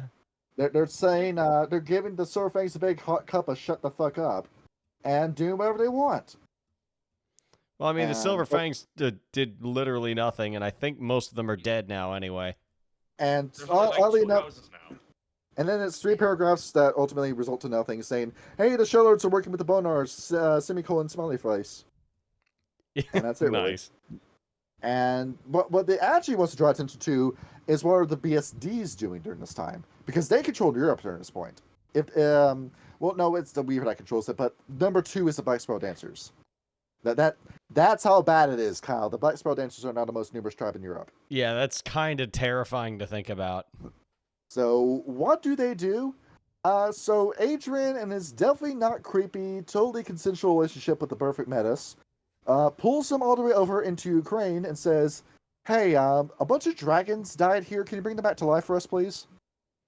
And he goes, "Oh, well, I'll try, I guess." And then, oh, son of a bitch, look at that. Gornis Deathwing and every other Zhmei from Rage Across Russia, they're back. Oh, Just like that. Yeah. Oh, I imagine he yes. pulls that Lich King stance where he holds out the sword and all the dragons just come back. It's just, it must be the coolest shit ever. Oh, yeah. He takes Excalibur and he plants it into the Black Cauldron and then summons all the dragons. That's what it's sounding like, yeah. And Kyle, this is ironically your only functional BSD campaign. Is this? Reaver Ascending? Yes. It tracks. This is the only way you're actually going to get the BSDs working towards something, and it's not going to cause the party and the group to collapse because of all the stuff going on. Well, again, at this point, you don't have much of a choice now, do you? And it's you can have like this like anti-hero or anti-villain characters too during this whole part, or same time too like the Fianna Black Furies and Silverfangs are dead during this time. So get Fenris and Shadow Lords working with BSDs. That's what that looks that's like. a potent cocktail is what that is. Where you already know how it's working with the Shadow Lords and the BSDs, but it's that whole dinner scene from Inglourious Bastards where we're all going to sit at the table and have a great time with each other playing what was it? The guessing game where you stick a card to your forehead and you have to guess 20 what questions. you are. But we all have our guns aimed at each other underneath the table at each other's testicles. Yep. And then the guy Fenris, the only way I can see them getting along with the BSD is if the BSD is just that badass. It's like, damn, this bro got his shit together. Where they're having this whole relationship where I hate you, but I love you, but I hate you, but I love you. Yep. That kind of Everything shit. about you disgusts me, but I have no choice. Plus, you kick ass pretty well. That's exactly what it is, dude. Where it is like I'm trying to think of like the right kind of like dynamic to it. It's like it's two characters that hate each other so much they love each other. That kind of deal. Yeah. Sonic and Dr. Eggman. It's or like the whole like bit from the Boondocks. Of course, I can't say the word. It's the in-bomb synthesis. Oh yeah, bro synthesis. Yes. Now what? Synthesis. Now when the moment happens, it leads to complete fucking disaster. Yes. Remember this equation, you will need it later. As for the Ahadi, they're actually doing very well for themselves. They're actually kicking a lot of ass. They finally get themselves together. The hell freezes over because the Ajaba and the Simba are working with each other and are actually turning the tide in Johannesburg, Nairobi, and Lagos. And this is how you know shit's crazy. They liberate Egypt from the Setites. Holy fuck, what? Yes, they kill the Setites in Egypt. Cats and dogs living together, mass hysteria. Mass hysteria. You did what Shu Heru and Horus tried to do and failed. And you did it by finally burying the damn hatchet and working together. Though it did help that the Masquerade was destroyed and people knew about Setite was by that point. Yes.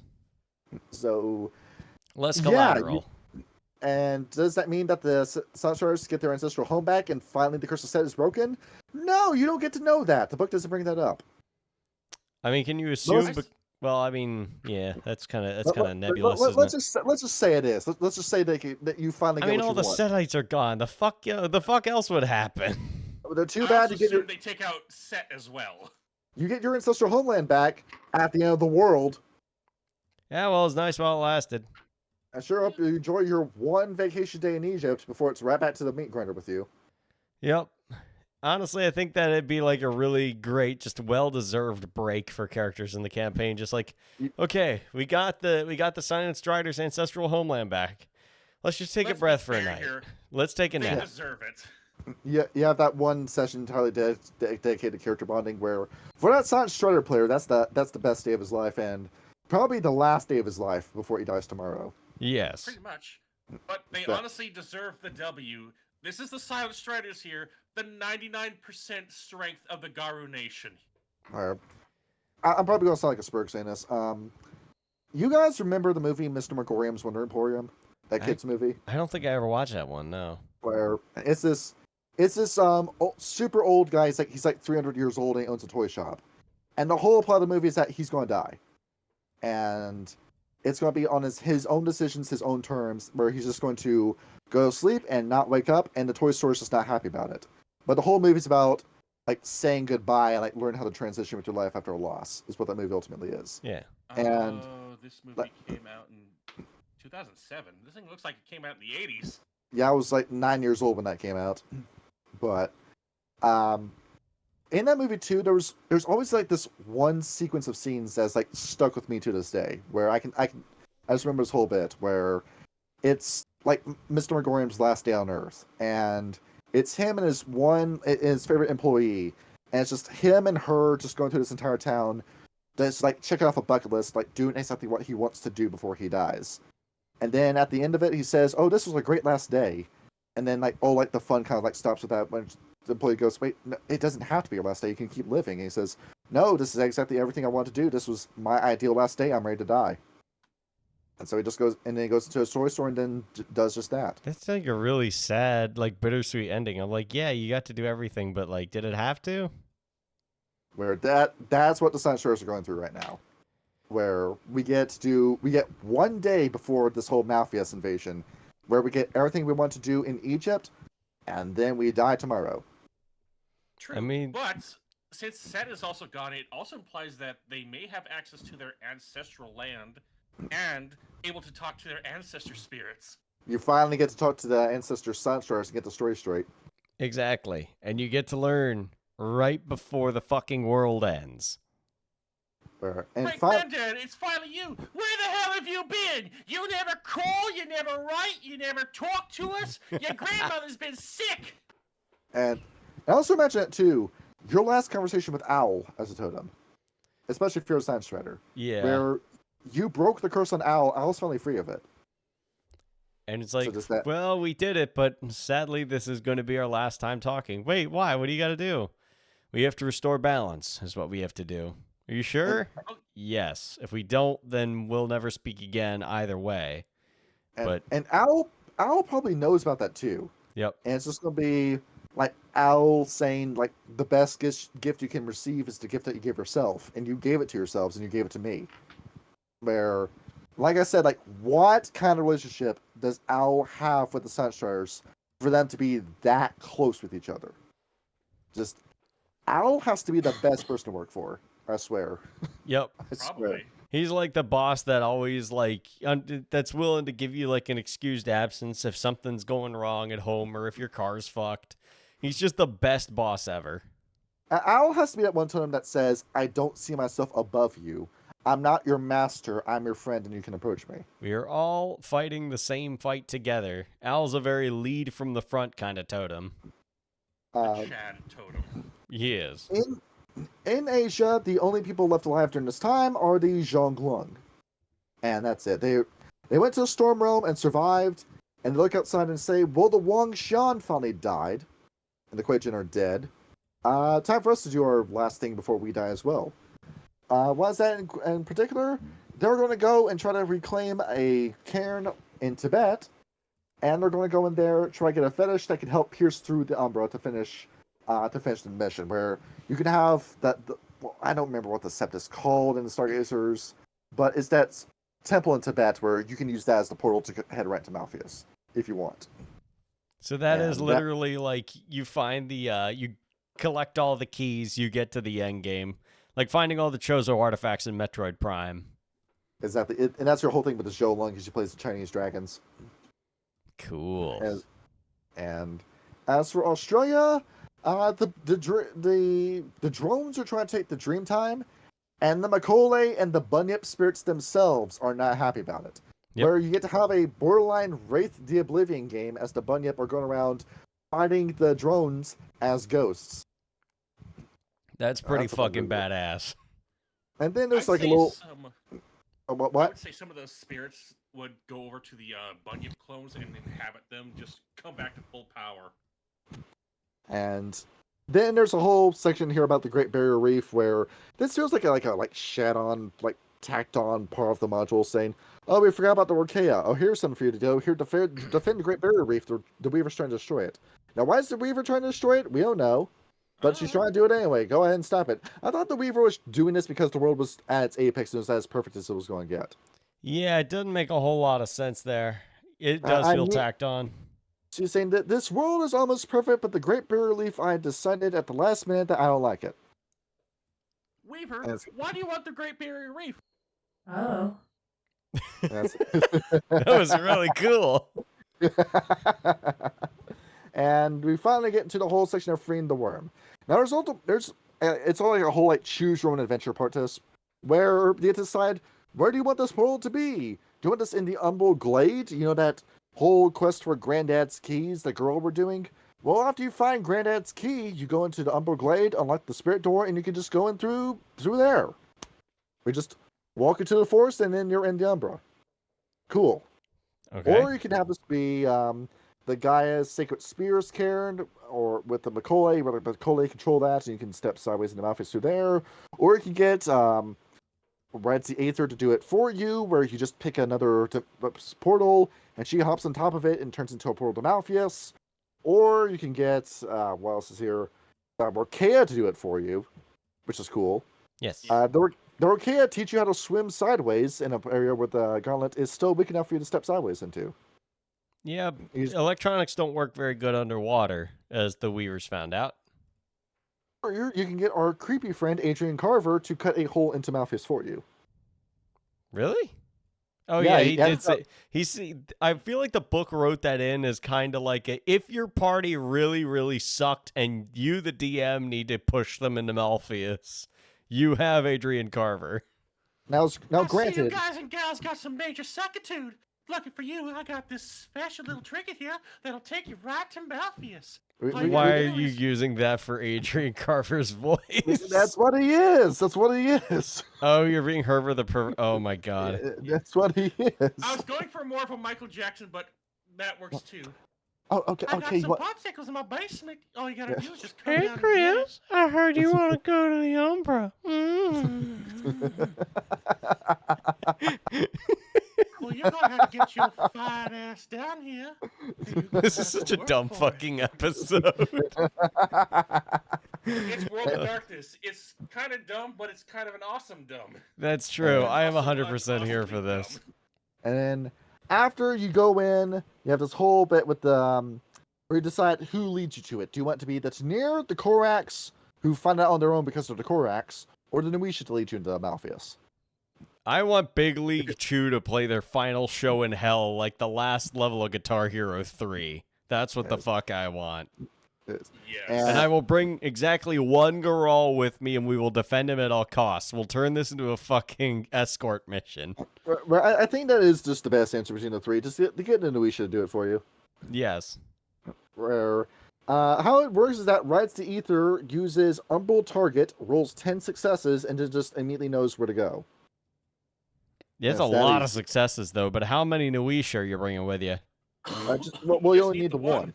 Oh. You only need the one. It's 10 successes. Because they know all of the rights. They know all of the gifts. They can do everything that every other changing breed can do at the same time. Yeah, she's a genius. She's a certified genius. Yes. It's big brain doggo. She is. And then you get into the final boss section of this campaign. Who is your final boss in question? Any male Jin Incarnate you want, and as many male Jin Incarnate as you want. Yes. Where, even though it would result in their own destruction, they don't want the Balance Worm to be released. They would rather die by the hands of the Weaver invading Malfeas than let you release the Balance Worm. Because if the Balance Worm comes back, they get erased. Well, idiots, you're going to die either way. That's what's going to happen to you. Mm-hmm. But no, they're just so disgusting and so deranged that they refuse to die. So that's your final boss. Along with it, this is the only scenario where you can fight number 2. AKA the King of Malfeas. AKA this Shadow Lord that climbed all the way down into the bottom of the Labyrinth Obscura, found the center of it and was granted a wish that made him the king of Malfeas. That's what happened. Of course, the fucking Shadow Lord. So you can finally put that fucker to bed. Yep. And keep in mind, too, this is Malfeas. If you die here, your soul's erased. There's no heaven, there's no hell, there's no reincarnation. You're gone. Do not pass go. Do not collect $200. So the stakes are high. And you're going into this knowing you're not coming back. Yep. And, of course, the perfect mess is down here with you steamrolling a lot of these fights because he's just that awesome. Because he's the perfect metis. And as for how long it takes you to get here, it's up in the air, but you finally get to the point where you do the ritual. What is the ritual? Well, fuck you, we're not going to tell you what the ritual is. Yep. But it requires every single Garrow to roll. Where it's not us saying that, it's the book saying that, where the book itself does not describe the ritual. Yep. It just doesn't do it. Also, if you're playing an Ananasi game, this is when they finally find Queen Ananasi and break her out. Is in this scenario. You could not do that as well, I noticed. So it's up to you whether or not you as a storyteller and you as a player characters want to release Queen Ananasi. I, as a storyteller, would. But then again, we need somebody to replace the Weaver and Worm once they kill each other in outer space, right? Probably, yeah. Well, we And got she ourselves has- a Weaver replacement, but who's going to be the Worm replacement? It's also her. Tana, do you know who? Oh, Great Octana, right. Yeah. Right. So yeah, we got a new trial prepared. Yeah, it goes, just go ahead, smash the Amber, break her out. A lot of problems just very simply just resolve themselves, kind of. Yeah, it feels like this move now super fast paced too. It is. This is a very quick game. It's not the episode, it's the book itself that's going at this. Yes. The first half seems like it's very slow, building up to something. Now it just feels like we just... The payoff in this module feels very earned, I will say. Oh, absolutely. As for the run itself, you need to roll Wits and Rituals, difficulty 10, once every hour until you get 1,000 collective successes. Yes. 1000. You are casting a ritual spell for Mage the Ascension, basically. Yes. Oh, yeah. And not even like a pithy one. We're talking like getting the entire Order of Hermes into one room to cast this ritual. Now, granted, you're probably not going to get every Guru down here because the book says you need a minimum of 160 to do this. Plus, you're probably going to be assaulted on all sides from all the enemies from the Triadic Worm. So it's not exactly going to be a cakewalk, guys. Oh no, it's gonna suck. You do what Under Blood Road Moon did, where you have a bronze team and you have a silver team. Where the silver team's doing the right, the bronze team is fighting off the Melton and Karna. Yep. And eventually, the Triadic Worm itself, because it realizes what you're doing and it tries to come down and tries to stop the ritual.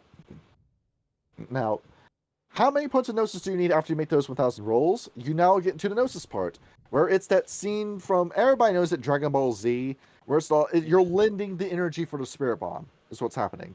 Everybody, raise your hands in the air. We need your energy for this part of the episode. Yep. How much energy do we need? 5,000 points of permanent Gnosis. That is a lot of fucking Gnosis. And when you run out of Gnosis this way, when you run out of permanent Gnosis this way, you just drop dead. Just immediately drop dead. And again, you're in Malfeas, so if you drop dead, there's no coming back. You're just erased, and then once that's done, the ground of Malfeas splits open, and the bounce worm immediately pops out and makes a beeline straight for the Weaver. Yep. But before we get into that scenario, first of all, the fun fact about the girl. If you have one girl with you, the wits rolls that we were doing before drops from difficulty 10 to 8.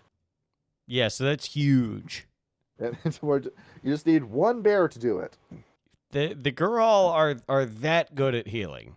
Yeah, just that good. Not good for a whole lot else, but they are very good for that. Plus, you're also going to have, like, Grandfather Bear, or whatever his name was, which is the most powerful Rite Master on the planet, bar none. Yes. To put his power into perspective, he's on the same level as an Ret 5 Dream Speaker. Holy shit. Now, granted, he can't cast any sorcery, he can't cast a vulgar spell. All of his magic comes from rites, but that's Mage the Ascension Rite magic he's casting. Yeah. where to put them So- you never go around to doing that. You just keep rolling dice until you roll a 1, then the right ends. So And we can that's just it. keep going and going. You can theoretically have 99 successes on a spell. Oh my god, that's fucking crazy. Yes. Yeah. And now, before we get into the worm being released part, what happens if the Weaver wins? If your 6-week time period goes and comes, and the Weaver finally gets to spray glue the plant, it has gotten as perfect as she wants. She's going to reach down with the bottle of spray glue. She has now made the the gauntlet so thick that it cuts the Umbra from the material plane, and every spirit begins to drop dead. And when the spirit of something dies, the thing in the real world dies. And as the Weaver's coming back down, shaking the can of spray glue, she begins to wonder, why am I dissolving like Thanos at the end of the movie? And then the Weaver finally realizes, wait a minute, I can't do this. If the gauntlet is splitting off the spirit realm, not only does that kill every spirit, that kills me. Yeah. Oh, what the fuck? This was all for nothing, wasn't it? Yeah, this is basically your oh fuck, this is the bad ending kind of deal. So Exactly. the Weaver then rushes to the gauntlet, sticks one of her legs through the gauntlet, and pierces a hole in it. And it's just that one hole, and that's it. And it keeps reality going just long enough. And then the Weaver is about to stick the can of spray glue through it and about to spray the plant. And she thinks, well, hold a minute.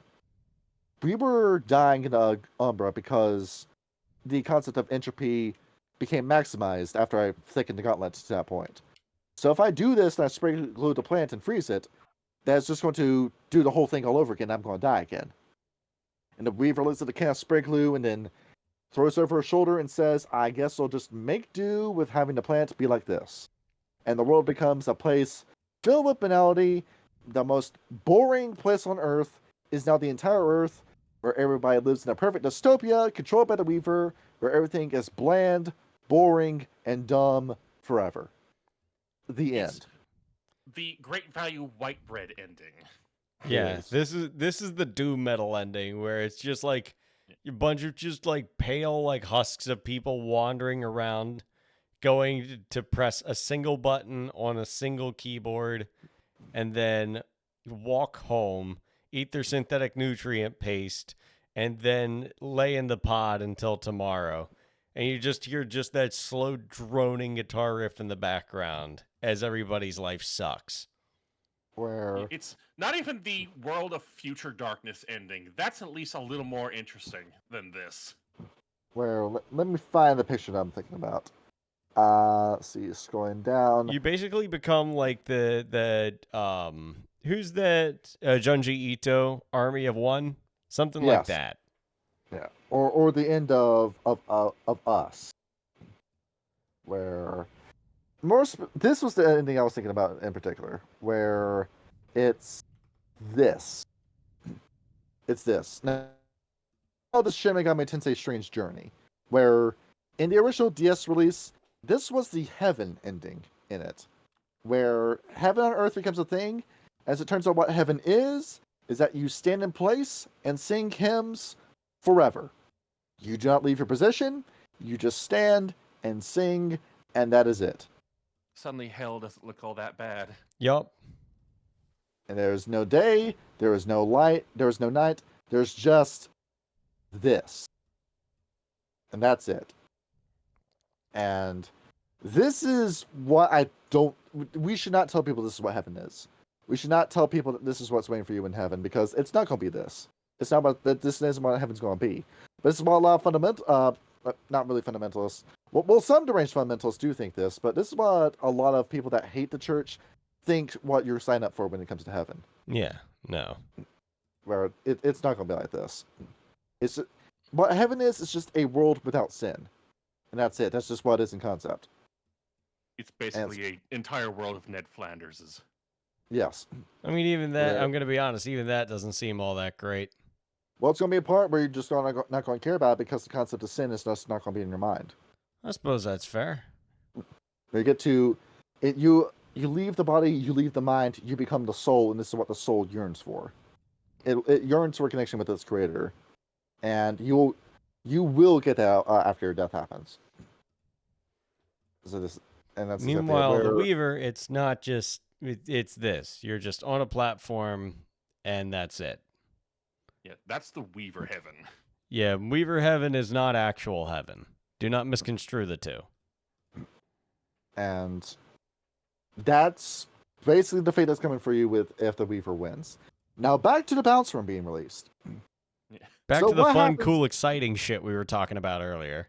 What happens is that, yes, indeed, the Pac-Man trail is picked up by the bounce worm, who immediately makes a beeline for it, and upon doing so, causes a massive earthquake and all its calamity through Malfeas that sends every Bane into a frenzy upon his release. What do you think that looks like? Just absolute pandemonium. Just a ground soaked in blood so deep, if you tripped, you would drown in it. I imagine something like the Week of Nightmares, but a little more fucky. Where, Kyle, we do have to be careful about the like if we play this clip because it is content ID'd. Ah, damn. It's this. Hang on, let me. No, I posted in studio commands by accident. I'm sorry. I'll still get it. Yeah. Yeah. Oh yeah, Halo Reach. The final battle of Reach is what it would look like. I'm not Yeah, gonna put that up on screen, but like, Right, no. When we mention that moment, you know, you can hear the piano playing in the back of your mind. And you just get the icon on the screen that says current objective survive. And that is the ending to Weaver Ascendant. As it is you and however many of your other player characters and how many other NPCs that survived the ritual, you're now stuck in Malfeas with every Bane in a frenzy. You fight your way out, but you're not going to get out. You just fight for as long as you can until you can't fight anymore. And that's the end. From the player perspective, at the very least. Yep. Where this honestly is like the most fitting ending for Werewolf in my mind from a player's perspective, on a cosmic level. It is. Where it ends like going out like this. There's a very similar ending in Crucible of God with the vampires, but that's more player initiated than story initiated, if that happens. And I believe there's a little more to it than that. Basically, the worm lets out this massive shriek that echoes out all throughout the Tellurian. And yes, basically, all werewolves, Farah, they shed themselves and become true spirits, and everything magical dies. Oh, and let's not forget the fact that all the buildings turn to dust. All the tools, all the electronics, all the ships, the cars, the planes, the trains, everything disintegrates and turns to dust. It's basically an entire reset upon reality. what happens is that the world stops spinning and then everything on that turns to dust. Yes. Where, scientifically speaking, what would happen if the world suddenly stopped rotating? You would lose the centrifugal force of the planet's rotation. Everything on the planet's surface would immediately fall away from it. Yes, everything, all the momentum of the rotation would still go off. Yes. So that's what happens. A full-on extinction event, say like a handful of marauders who are just immune to this kind of shit. Yep. It'd probably be weirded out. Like, dog, I was laying on the corner freaking out, and now, like, there's just nothing. You feel like Dr. Manhattan when he's just sitting there on the moon. And after that happens, Meanwhile, and that's a whole loophole too. The Void Engineers survive. Yeah, and then it becomes Planet of the Apes. Yeah. Or, meanwhile, or all- 2001 A Space Odyssey. meanwhile, It's all the you, mages blow it say up! Only one major mages issue in with space this, be like, though. Yeah. This just affects Earth. Threat null still is a thing. Yeah. And they're going to come back to find an empty planet. Yeah. Threat Note gets down there. It's like, where the fuck is everybody? Did they kill each other before we could? Man, we had so many plans for this place. We were going to invade. We were going to shoot people with lasers. We were going to infect their brains with mind parasites and graft metal to their skin. It was going to be awesome. Everybody pack up. We're going back to Autochthonia. Yeah. And whoever's also living on the moon is also fine as well. So that means that Coyote, Raven, and Phoebe are all watching down on the moon's surface, just watching this happen. So I'm imagining the Corrects flew into space one time, And then Noisha also can just do this too. So, but like the only two changing breeds that could survive this would be the Korax and the Noisha, and that's it. Yep. And probably chill up on the moon and just have a beer at that point. Ravens Oh, cherries on the moon. And all the mages, of course. Well, that also means that Luna can start terraforming herself now. Because the reason why Luna never repopulated herself was because she knew the Weaver would just destroy it all over again. Yep. So if the Weaver's gone, Luna can just do that now. That's it. Where imagine that bait and switch where the moon becomes green and has all this stuff living on it now, and then you look over at Gaia, and then like Gaia's like one massive moon. By this point, That'd be crazy. There- But that's that what could would be- happen in this particular scenario.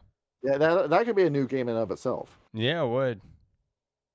And where the wildest of the wild, Queen Ananasi takes the place of the Weaver, and then Uktena becomes the worm in this scenario.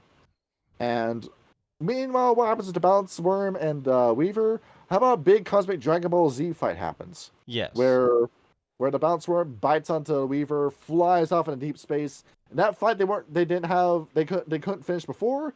It finishes now. Where they have this big fucking fight off in the distance. All this stuff gets destroyed. Planets blow up. Stars get swiped out of the sky. All this stuff starts happening until this stop for a second. Say, hold a minute. Why are we fighting again? And just stop for a second. And just look over. And this is where they lose me in all honesty. This whole final conversation between the worm and the Weaver. To me. Where... Do you want to read this? Do you want to read this out loud? Sure, I guess. Who do you want me to play as? Let me get to that page real quick. Let's see. It's what was it? Yeah, stage. Oh yeah, that's right. You have the voice. I think you should just do it.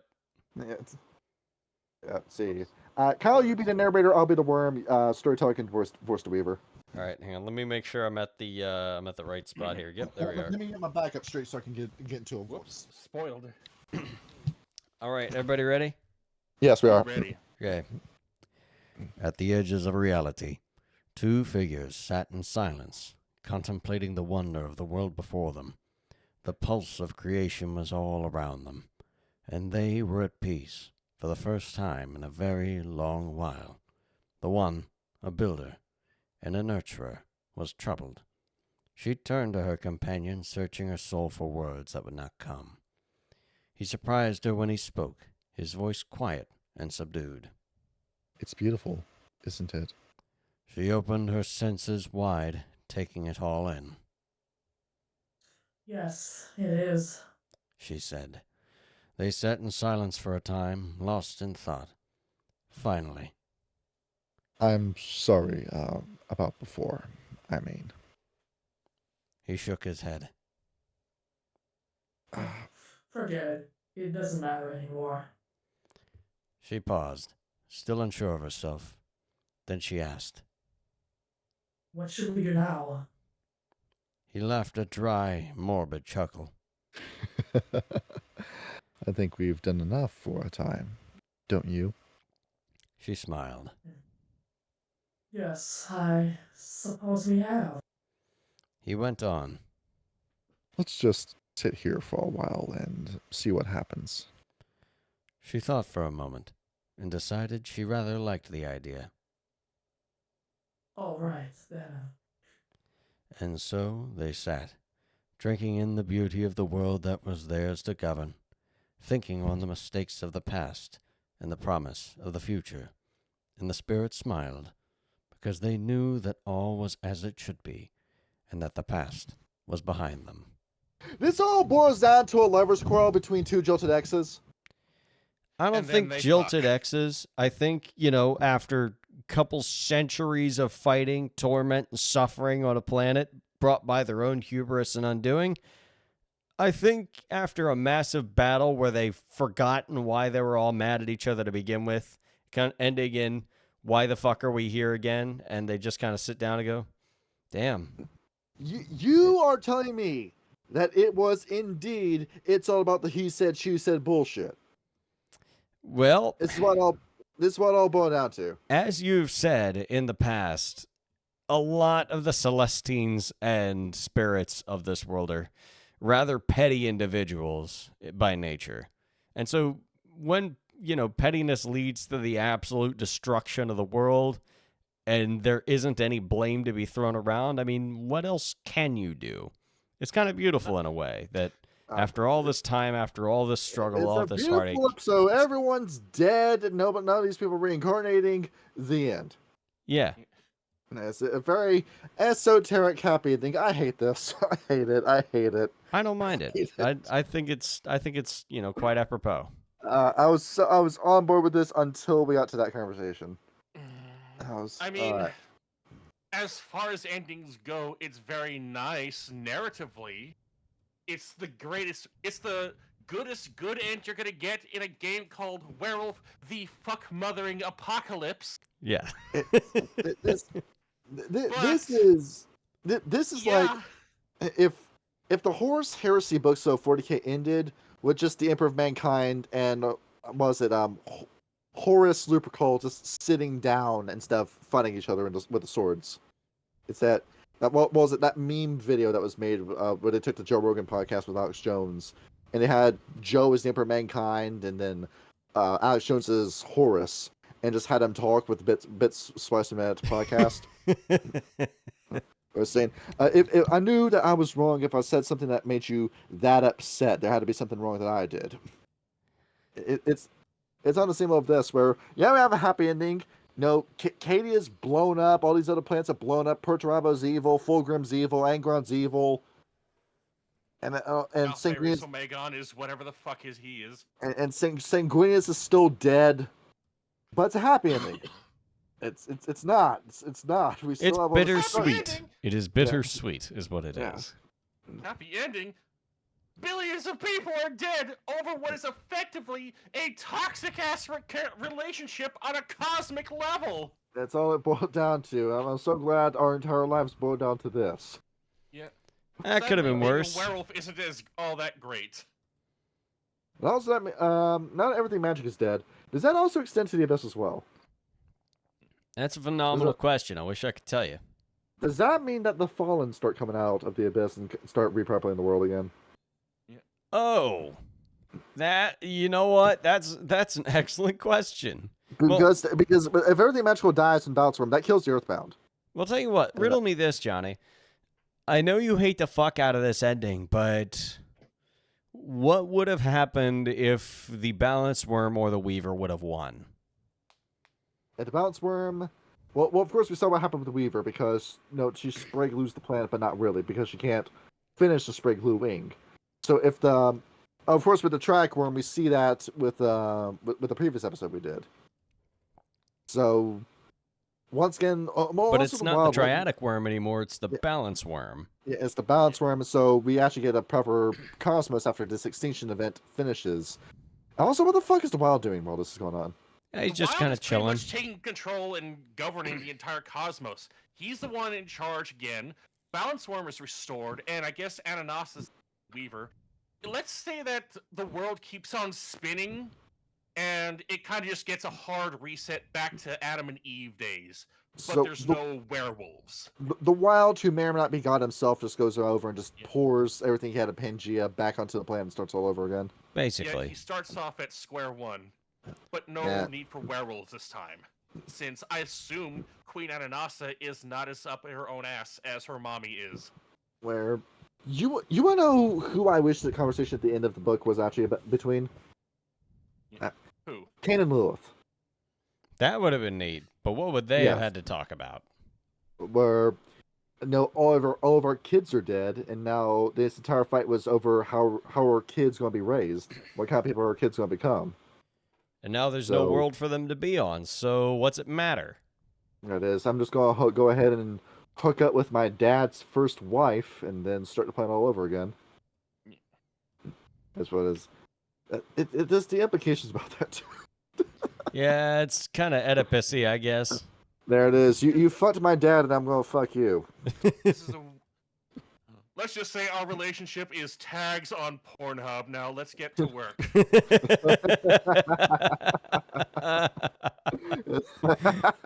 Oh, man. So, that's Resurrecting for you, everybody.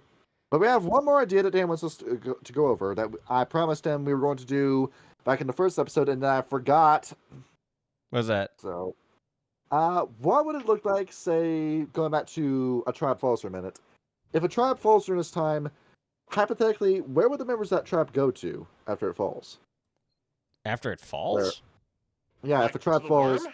yeah, and not every werewolf falls along with it. Well, was I the mean, question.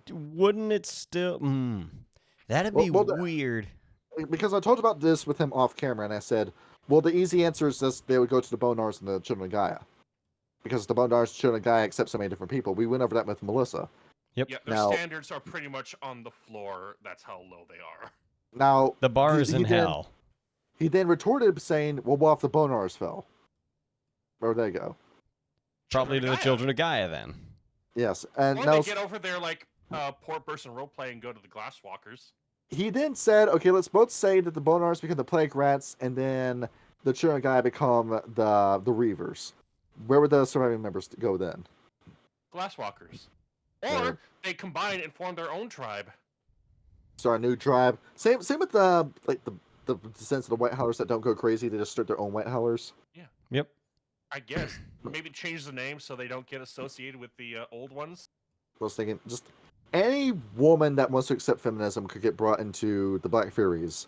But the Bonars and the Children of Gaia, I guess it's time to marry off anyone who's single in the Fianna. Well, I mean, That's- yeah, we don't got much of a choice now, do we? It's time to combine the ideas of the Children of Gaia and Fianna together, and we will start the Fianna Polycule. That's essentially what it'll be. There it is. The family unit with the Fianna is the husband, the wife, and the wife's boyfriend. Indeed. They Yeah. I assume the cuck chair becomes a very powerful fetish And in more ways than one. and the husband's girlfriend. And you just start all this work. That's gonna fuck up the Fianna kinfolk being raised by 4 parents. Yeah, that'd be weird.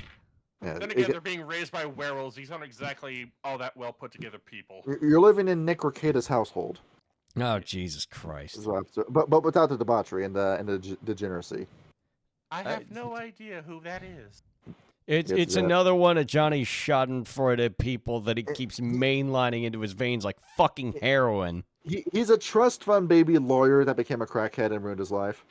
Not exactly narrowing it down, but He, okay. he did a wife swap with Aaron and Holte. They played Naked Twister. He felched to come out of his asshole, and then Magical.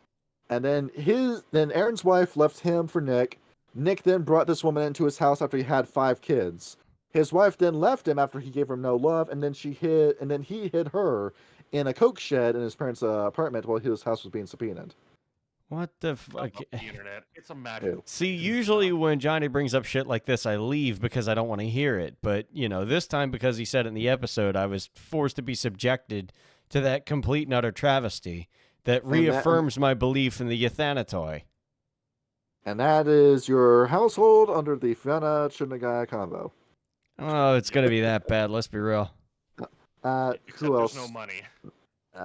Get Fenris probably not, because most of the people that are in the Bonars and Chunagaya couldn't cut it in the GOF. Glossworkers, Unlike those guys, now they just got saying Glossworkers. Yeah, the Glossworkers would bring in the Bonars by a dozen if that happened. Probably. They're great source information. I'm going to give this homeless man a phone, a gun, a new pair of clothes, some surgery, a tetanus shot. I just got my new secretary. yeah, turn him into a valuable member of society. We Whatever just, society is left over. we just drove over to him and said, "Hey, you want a job?" And we just put him on his shirt and gave him a job that same day. Well, I Bring mean, him then back he's to- like, by the way, I have the curse of Jackal. I can't have any more than $999 at a time. They're like, well, We'll we'll pay you manage only that. Don't worry about $7.25 it. an hour. You just let No, me know we how will- much you need, and we'll call that your paycheck. We will set up an IRA Roth with you to channel the money into. I'm sure there's some loopholes around Jackal's curse. Yes, So I guess if Rat falls with him, that curse might go with him too. it could. And then the BSDs are poor. Gee, that'd be really funny. The BSAs have to poverty max. Some fucking. What the fuck happened? That's All some the money fucking. in Pentex is gone. Oh yeah, there's this thing that I should probably tell you about. We That put all is- of our money when the stock market crashed and everything related to Pentex. That's BSDs honestly immediately kind of fucking joined. hilarious to think about. Just like It- that'd be some like Gara 5D chess with like curse warfare. See, Rat came over and brought the Uno reverse card with him. Then Pentex just goes immediately from straddling the red to immediately in the black. Yeah, The basically. sell, everything must go. It's a fire sale. Yeah. Oh my goodness, that's funny. And with Sound Shredders, I could see Bonars join them. Yeah, See that? Yeah. Oh, granted out to be the Bonars that weren't super devoted to Rat because Rat fucking hated Owl's guts. I mean, if the Bonars are falling, it would have to be the ones that aren't all that devoted. Yes. Silver Fangs, nobody. Red Talons, nobody. The Shadow Wendigo, Lords, maybe. the Shadow Lords, I can see them taking every member of the Children of Gaia and bringing them into the fold. Oh, I could probably see them absolutely. They doing can the manipulate Bonars the as well. shit out of them. Yes. Yeah. But and the As well as Bonars were. Bonars. You ever go to Yeah, Bonars? 'cause, Tell the Bonars, hey, you want a job? You want a job for $15 an hour? And that's where the Shadow Lords are more like political werewolves than anything else. They And are. then you get the political activist werewolf. You combine the two into one tribe. Yeah, that makes Yeah. I sense. could probably see the Shadow Lords taking the Bonars, considering the Bonars are pretty good at spying and espionage. Yes. Along with Not two, on the level of Shadow Lords, but we'll They're train good them at up, it. We'll get them there. and given with the COG too that they all run off of moral relativism, it would be very easy to brainwash or reprogram a child of Gaia into believing what you believe. Yes. See, you put down that copy of Karl Marx, as it turns out fascism is actually a good thing. And we have just the guy that's going to tell us about it. Please come into this room. We're going to have a seminar with Grandfather Thunder himself. It's Yeah. socialism. It'll get to fascism eventually. Just It give it. horseshoes around. Just add water, bro. Just add water. Yeah, Just add water and watch. because we're seeing the horseshoe theory going off. Like the left fucking hates Jews now. Yeah. Amazing. I talked to my roommate the other night, and he would not be opposed to me getting a gun. So Kyle, get a gun like now. yes, Yeah. I'm going Come on to. down to Texas. We'll You hide just got just build a gun with PVC pipe. Oh Jesus Christ! No, what am I? The guy who assassinated Shinzo Abe? Get the fuck out of here! Come on down to Texas. We'll get you a real gun. All I need to do is go to the next state over to me, and then get guns there. Because West Virginia doesn't give a fuck. No, it's West Virginia. You can go over there. You can meet Tim Pool. Oh, picture with him. Jesus Christ! No, he's a Russian shill. Yeah. That You can go fucking- to a you want to skate talk park about thing. fascism? Fucking Tim Pool. But the skate park. I But don't the give skate a park. fuck. The skate park. He sold his soul to Russia. He should be shot. And he claims ignorance the entire time. I didn't know it was the Russians paying me. Motherfucker, you shouted on camera that Ukraine was the enemy when they're the ones being invaded. Jackass. To be fair, though, Ukraine not exactly something I'm willing to defend. Yeah, so you fucking signed the beehive and now you're in the middle of this shit. Oh, it's such fucking bullshit. Anyway, Honestly, politics I aside. just hope both countries destroy each other. Yes. Kids, you're both just awful. Yes. With the Stargazers, they're dead. Yeah, They're dead. Yeah, they Stargazers killed are dead. themselves before this even got started. They had nothing to do with this. Well, the Children guy can just all go to Tibet and just take over the Cairn. Yeah, they probably would, in all honesty. The new Stargazers. Next thing you know, they'd be setting up like fucking matcha tea shops and shit. If there was any minority member of the Bonars or Children guy, I could see the Actina taking them. Probably. Yeah. Probably. And the Wendigo, are you Native American? Are you kind of Native American? No, door slams in the face. Basically. It's as easy as No, that. but I can help you repopulate. All right, Dan, that's your question answered. There we go. All right, anything else Yeah. we need to talk about for Weaver Ascending? Weaver Ascending, do you got any ideas? I mean, I just love the fuck out of this module, and like, I'm gonna say this would be the canonic ending of Werewolf the Apocalypse. To you, this is Yeah. how it ends? This feels like how it should end. The How it only should my end. only reservation for this is that the White Howlers don't come back, which makes me sad. Well, Right. technically they do, Like the you're Black in Spirals Malfeas, you have the Black Spirals with you. This would be the perfect opportunity for that. To have some of those mirrors come back. Yeah. Like the ones that didn't dance the spiral and were killed, and they were just down there stuck being tormented, and you just pulled them off of a stake, gave them a Stuck little in mother's hell. touch, and like, who the fuck are you guys? Like, oh, we're going to go destroy the worm. Well, kind of. We're going to go tear it out of the Weaver's webs. Because the Weaver's your tried eyes your eyes look familiar. Are you an ancestor of Seamus? to... And he owes me $16. What's a How much dollar? How much cash do you have on you? Yeah, that'd be weird. And what else am I thinking about? To me, Ragnarok is the best ending because the Galliard nation survives and gets everything it wants. Oh yeah. That's the best werewolf ending, but I kind of like Oh, yeah, this a everyone little else bit better. gets fucked, but the Galliard nation gets what it wants. Yeah, I suppose that's fair. I don't know. This feels like a much more noble ending than Ragnarok, I'd say. Yeah, where the Ragnarok ending still has like the evils, the Galliard nation still front and center, and the Galliard nation just go okay with that part of themselves. No, Yeah, they always have been. I'm done lying to myself. I'm done pretending I'm somebody I'm not. I'm just a dick. I'm just an asshole. I'm just evil, and you're going to know about it. That's I'm it. just a teenage dirtbag baby. Listen to that song earlier today. It's really catchy. They just turn to go, "You're a bigot." You know what? Fuck it. Yeah, I am. It- What are you gonna do about it? Your modern day argument between leftists and right wingers. You're a racist. I am a racist. What's your argument? Yeah, I love don't I know. love the meme of how it's progressed and how bad it's gotten. Where it's like, you're a racist. No, I'm not. Fast forward 4 years. You're a racist. Okay, whatever. Another 4 years. You're a racist. Yes. Channeling Megatron there. Yeah. Yes. Yes. Where's Starscream to step in the back? Oh, I like you. Not to Pussycat. call you a coward, master, but sometimes cowards do survive. Yeah. This is Storyteller, not wait. over. Storyteller, what do you think of this ending? I think it's as good as a good ending as you're going to get. It's It's not this is the best we can perfect, but yeah, it's as good as it gets for Werewolf the Apocalypse.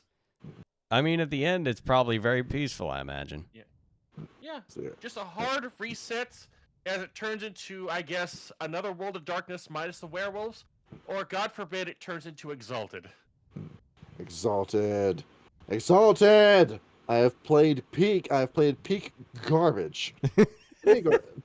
And just need to go ahead and get a game Exalted going already. I said it turns into Exalted. I didn't say it turned into Fatal. They're not that far apart from each other. It's I don't know, pretty far apart from each other. I actually don't know a whole lot about Exalted. Well, Or should That's I a good consider and bad myself thing. lucky for that fact? Johnny, when are we doing an Exalted episode? The Exalted episode next year. You I'll can set my tell calendar. how high it is on our list of priorities. Yes, fucking Exalted. It's such a fucking headache. I don't want to talk about it, but I know we're gonna have to get around to it at some point. Well, then why And don't may we as well just just call do it it the to get rid roast of on it. Exalted? You give me the book and you tell me everything that's wrong with it, and then we just This bitch is- about it for 3 Well, hours. what's wrong with it is that nothing you do in the game matters. The problems are so set in stone and so long running that everything you do in that game amounts to nothing. And so this Hey, is Kyle, do you want to roleplay as a character that is basically has a piece of a god in their soul, but nothing they do really matters? that sounds like a contradiction. It That's is, and you're wondering why this game never took off. No, I think I'm getting the picture. Is you are the strongest people on the planet, and yet even you are powerless to do anything. Yeah, it It's kind of the fucking blows. I'm literal not gonna lie. Mary Sue Powers, and you're still unable to fix anything. Yes. I mean, if done, that's a very hard thing to do. Is give a very strong character like insurmountable odds. It's a very fine line to cross. Because like I would love, in all honesty, or like I feel like the best way to go about a story like this, and this is gonna sound dumb and fanficky, but like I had an idea of like what if you were in a Metroid game where Samus started at the top and then slowly lost items as you went on, and you had to keep sacrificing items in order to survive. And then by like the end of the game, you're crawling back to your ship, battered and torn with almost nothing, and you barely manage to survive before the planet blows up. I would love a game like that. That's your whole escape sequence. Yes, where things are taken from you, not like all at once, but like everything's slowly whittled down to like the point where you're like throwing rocks at the enemy by the end of it. You basically start as end game Kratos, but then you just end up as beginning game Kratos. Exactly. Like I think God of War 2. yes. Like a challenge of Mega Man, where the minute you get a boss weapon, you can only use the boss weapon. Yeah, something of that sort. It's like there's there's like a plateau here and there where it's like things are slowly, things are slowly getting taken. Maybe you get like one or two new things, but then like near the back end of the game, there's almost no enemies, but the enemies you do face are a fucking trial. That'd be an interesting game, but that'd be incredibly hard to pull off. Especially with how handholdy some games are these days. Oh yeah. It's fucking yellow paint everywhere. Yes. Would you like to see Darkside Phil play a game? No. I would sooner feed my dick into a dry blender than watch Darkside Phil. I'd rather sodomize a hornet's nest. He is the most boring man on the planet. Then why do you keep fucking watching him? Because the treasures don't ever stop about it. It's like watching a monkey swallow a hand grenade. It's like a tragedy that you just can't look away from. His eyes are just flat, Kyle. He can't read. He sees text on a screen and he can't read it. Dude, like, I'm sorry, but what fucking story said a monkey swallowing a hand grenade is not something I was prepared to hear today. That's what it boils down to. Jesus. The man has no basic concept of what hurts and what is and isn't good in a video game. The man was playing Bonanza where he was just walking across the spike floor, not getting off of it. Well, no, because like I only recall like, well, no, there's a reason like from his inception why he never knew what good games were, because he was like a Street Fighter 2 Turbo fighting champion, but it was like the most broken port of that game. And like that's the only reason he was good at it was because the port itself was busted. On top of it, he was a Vega main. Yep. And that's why. And thinking about this, I think that's a wrap for this episode. When we started talking about Johnny Schadenfreude, I kind of knew where this was headed. Yeah, that's it. The episode just a smidgen. Thank you, Storyteller, for being a part of this episode again. Yes, thank you, sir. You guys keep inviting me for some goddamn reason. It could be because you're just ludicrously entertaining and you say dumb shit like feeding a monkey a hand grenade, but you got talent for this. He does. He really does. I have a talent for absolutely retarded shit. It's not much, but I'm gonna make it work. I'm here for it. See, we didn't go into part 4 with this. Next time with the Ragnarok. Yeah. Cool. Also, Kyle, I realized Kyle also realized I never sent you the thumbnail for this episode. Well, you can do it now that we're ending, and I'll put it on the YouTube channel. So good night, everybody. I'm making it right now. Good night. Good night. Good night and drink water.